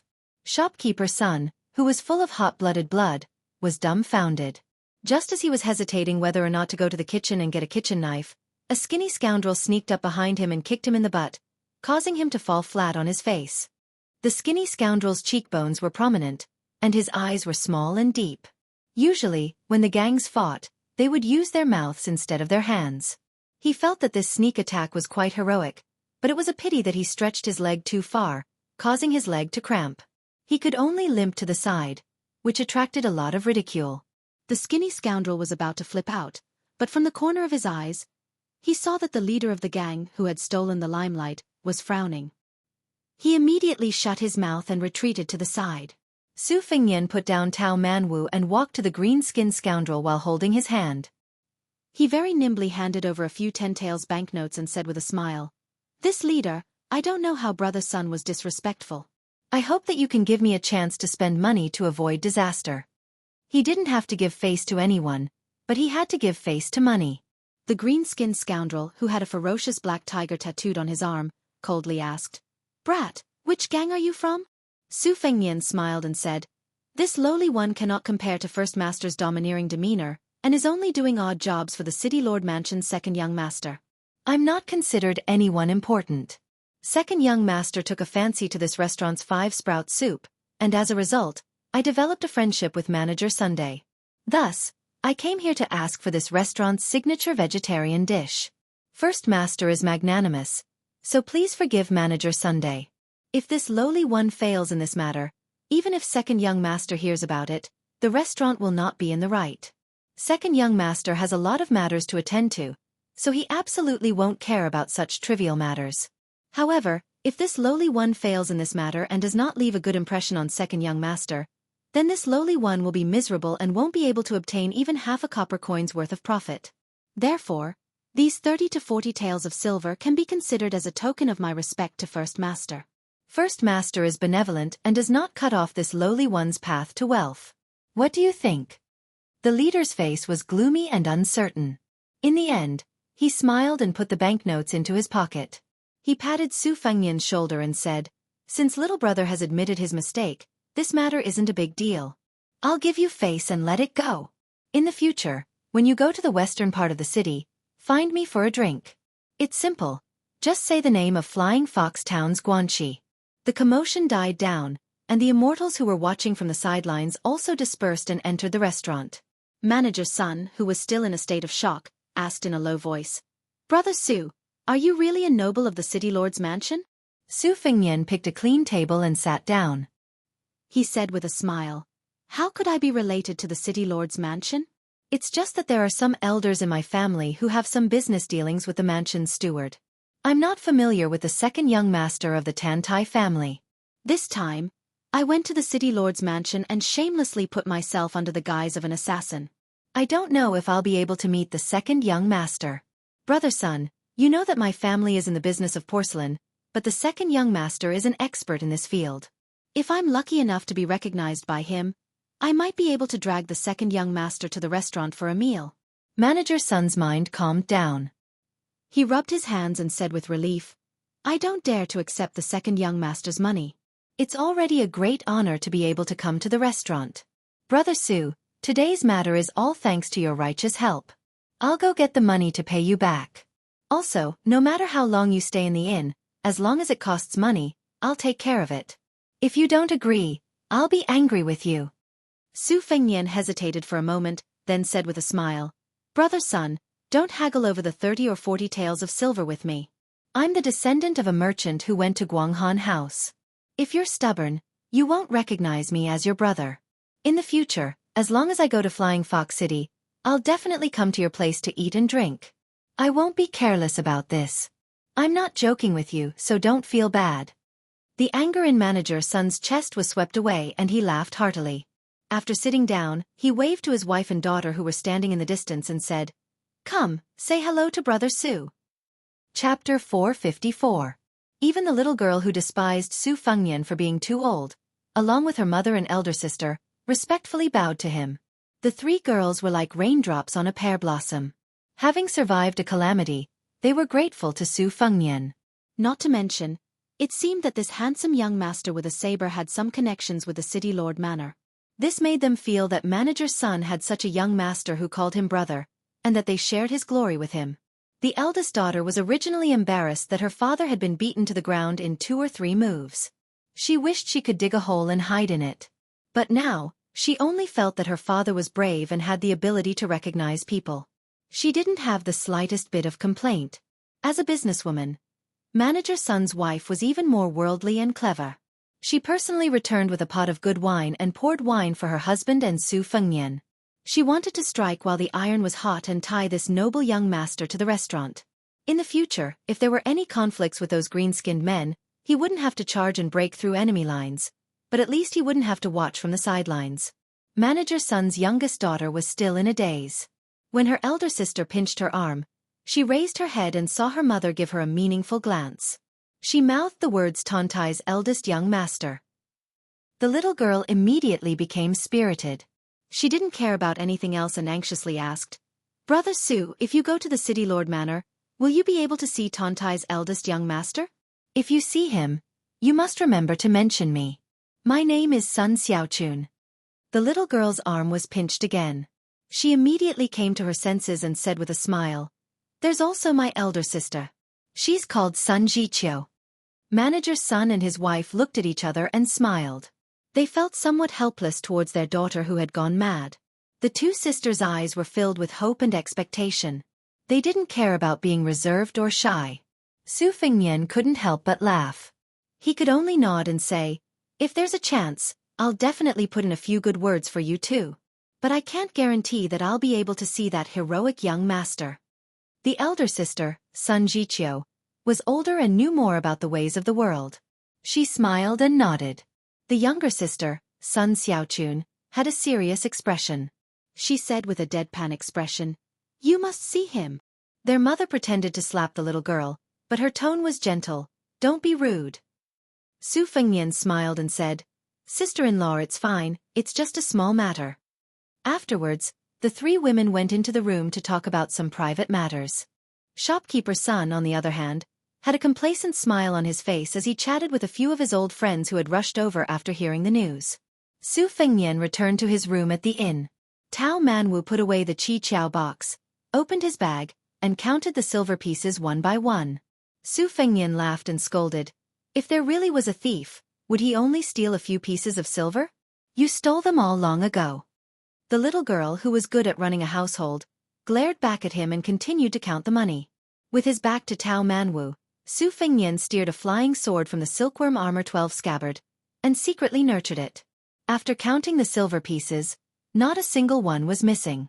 Tao Manwu tied up his bag, kicked off his boots, and arranged the Qi Qiao box and a porcelain pillow. He rested his head on the bed and looked left and right, his eyes full of joy. Su Fengnian hid the flying sword and looked at his palms, where the calluses were gradually peeling off after fusing with the big yellow courtyard. Ordinary people used their blood to nurture a sword. Not to mention 12. Even 2 or 3 swords would be enough to make their hands unsightly. However, with the big yellow courtyard, growing the longevity lotus, there was no need to worry. His qi and blood were as vigorous as the tides of Guangling. Su Fengnian sat on the edge of the bed, his body leaning back, and his eyes closed in concentration. Tao Manwu was in a dilemma, but in the end, he generously stuffed the porcelain pillow under the back of his head. Holding the Qi Qiao box with a small spider web inside, he sat up and looked at the guy beside him, wanting to say something but hesitating. Su Fengnian, with his eyes closed, calmly asked, "Do you want to know why I could have taught those scoundrels a lesson, but instead humbly gave them money and settled the matter peacefully?" The little girl nodded and pouted, feeling a little wronged and resentful. She felt that this guy lacked even the slightest bit of chivalry. Su Fengnian's lips curled up, and he softly said, "I'm a scoundrel, but I'm a rootless duckweed, floating wherever I go. Shopkeeper Sun's family of 4 are ordinary people who have taken root here and can't leave for the rest of their lives. The green-skinned goods of Flying Fox City are clever and cunning. To put it nicely, they judge the situation and size up the situation. To put it bluntly, they bully the weak and fear the strong. Unless I kill them once, they won't let Shopkeeper Sun off easily. But I have a private matter to attend to, and I also have a burden like you who can only help me carry the money. I can't possibly fight over such a small matter. In the end, each family's misfortune and fortune will be their own. Today, I only helped because of the pot of tea and because I was afraid that I would have to go through the trouble of moving to another place. Otherwise, with my fickle personality, I wouldn't have bothered to pretend to be a good person. This is called, each family sweeps the snow in front of their own door, ignoring the frost on the roof of others' roof. If you want to find a hero who can help those in distress to travel the Jianghu with you, then I'm sorry, little girl. I'm sure I'll disappoint you. Tao Manwu weakly snorted. When she saw him teaching the Pipa playing elder sister at the tea house, she felt that he wasn't so bad. Now she felt that he wasn't that good after all. Su Fengnian held the little girl's arm and quietly unblocked her acupuncture points. He sarcastically said, "Good people have good karma. That's just a saying that people are afraid of disaster. In fact, not many people are willing to be good people. Generally speaking, good people don't have good karma.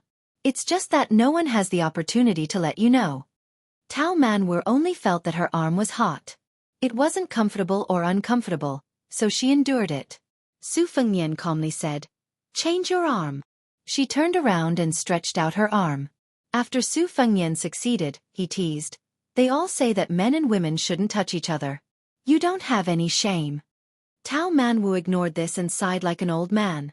She bit her lip and said, "Uncle Dong said that a country's weapon should not be shown to others. A gentleman hides his weapon and waits for the right moment to move. A villain holds his weapon and clamors non-stop."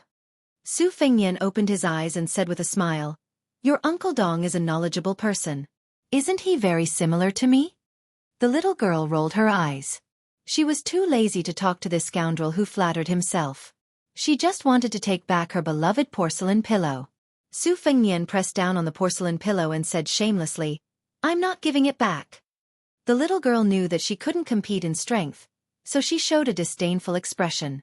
After spending so much time with this scoundrel, she seemed to have learned some small skills to make herself more comfortable. Tao Manwu curiously put on his boots and ran to the window, standing on his tiptoes to see what was going on. Flying Fox City was dumbfounded. It was said that the eldest son of Tantai Station was beaten up by a damn fatty. What was even more infuriating was that this damn fatty had a beautiful daughter by his side. Judging from her posture, she was the fatty's little wife. More than 100 valiant iron cavalry rode straight into Flying Fox City. The iron hooves crushed all the women in the city. Later, the well-informed high-ranking officials and dignitaries in Flying Fox City turned from anger to fear. The damn fatty who broke into the city without following the law was not only a real military general, but also a leading figure in the military circle of the southern officials in Beimang. He was the most exceptional second-grade general in Beimang in the past 30 years. He was only one step away from the 3 third-grade generals in the south. Not to mention the governor, no one in Dragon Waste Province, where the border army was weak, would dare to offend this damn fatty except for those who held the provincial edict.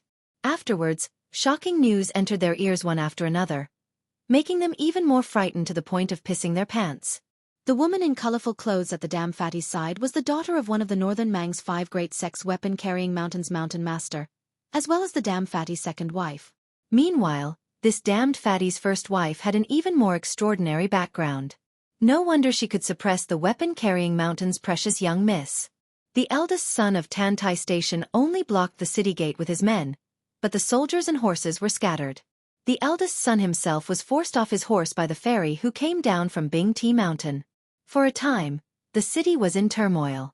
There was only a tea house far away from the quarrels. People listened to the stories of the eldest son of Baelyong's travels told by the blind storyteller and paid no attention to the outside world. An old Confucian scholar who had just entered the city sat by the window. He ordered a pot of cheap tea and placed a worn-out bookcase by his feet. Opposite him sat a middle-aged man with a sword on his back with a solemn expression.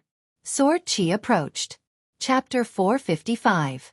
Hundreds of cavalrymen charged into the city, clad in heavy armor. The fat general in the lead weighed at least 100 kilograms, but he didn't give off the feeling of being a burden at all. His body was strong, his skin was dark, and his mount was also a heavy black horse. The cavalrymen behind him galloped in a straight line. Beside the fat general, there was a delicate woman riding side by side. She had a lively temperament, and her colorful clothes fluttered in the wind, making her look like a fairy. The young woman wore a dark and serene green skirt with a soft and delicate yellow inner garment, which was exquisite and elegant.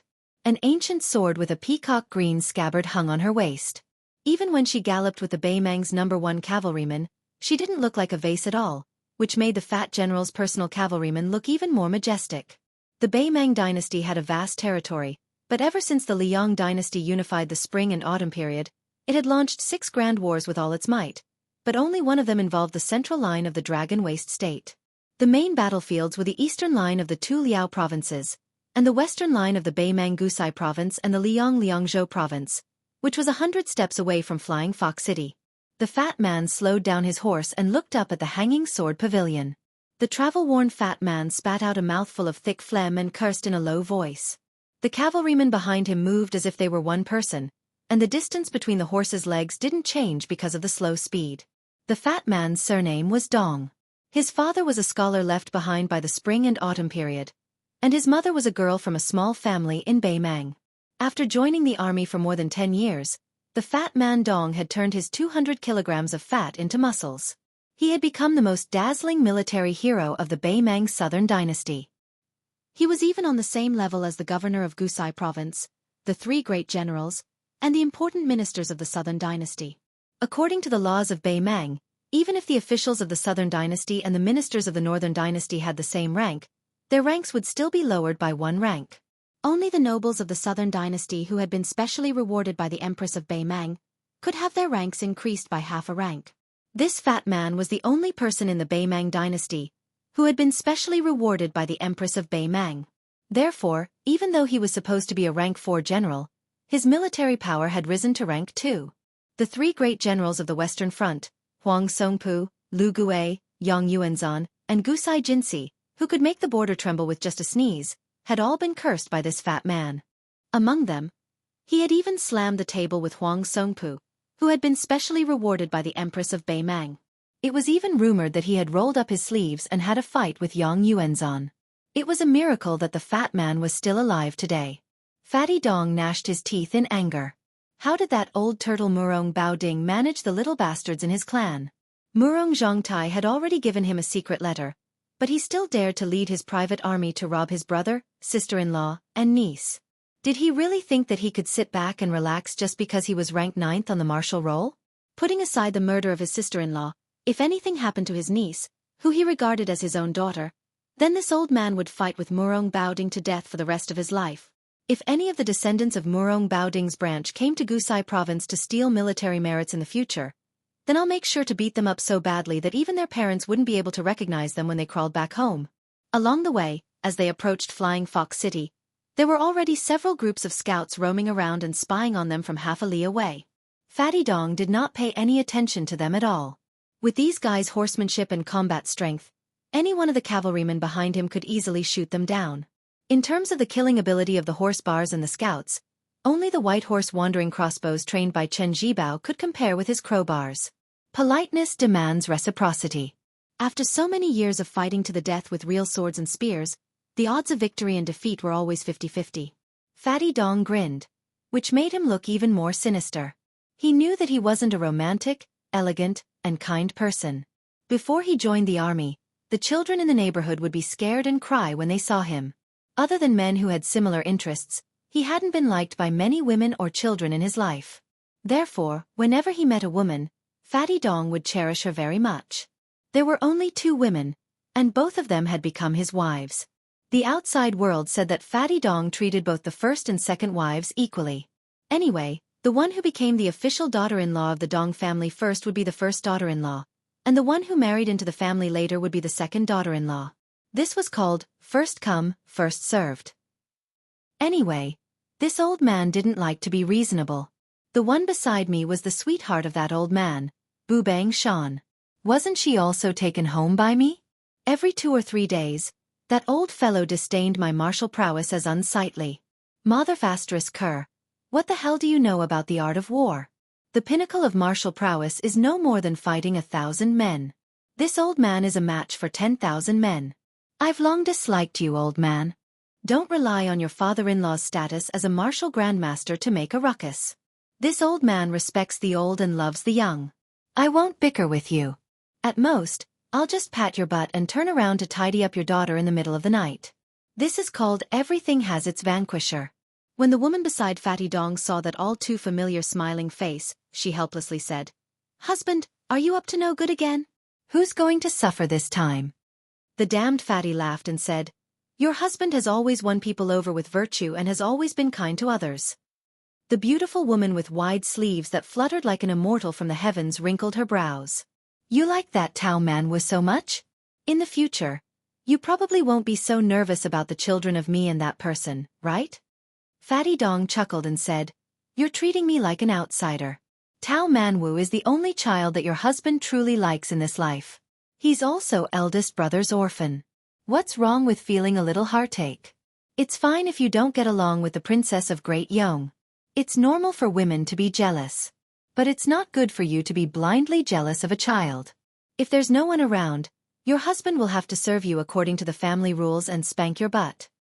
The woman whose father was the mountain chieftain of Mount Banbing originally wanted to snort coldly to express her slight dissatisfaction. However, she saw that he had been rushing day and night, resting every day only because he was exhausted and had no choice but to take a nap. Wiping his face with a wet cloth could wipe away several layers of dust, and his lips had long since become chapped and dripping with blood. In order to find that young niece of his who had gone missing from the Duckhead Green Inn, he had mobilized almost all of his connections and resources to rely on the bits and pieces of information that he had found, desperately chasing after clues. This was the first time she had seen him muster such an unscrupulous force other than fighting wars and abducting wives. Seeing his thin and sunken cheeks, her heart softened, and she couldn't bear to use words to oppose him. She changed the topic. Seeing the soldiers in armor outside the city gates, she narrowed her eyes and softly asked, "Isn't Tantai Zhongping your good brother in private? Why did he obstruct you?"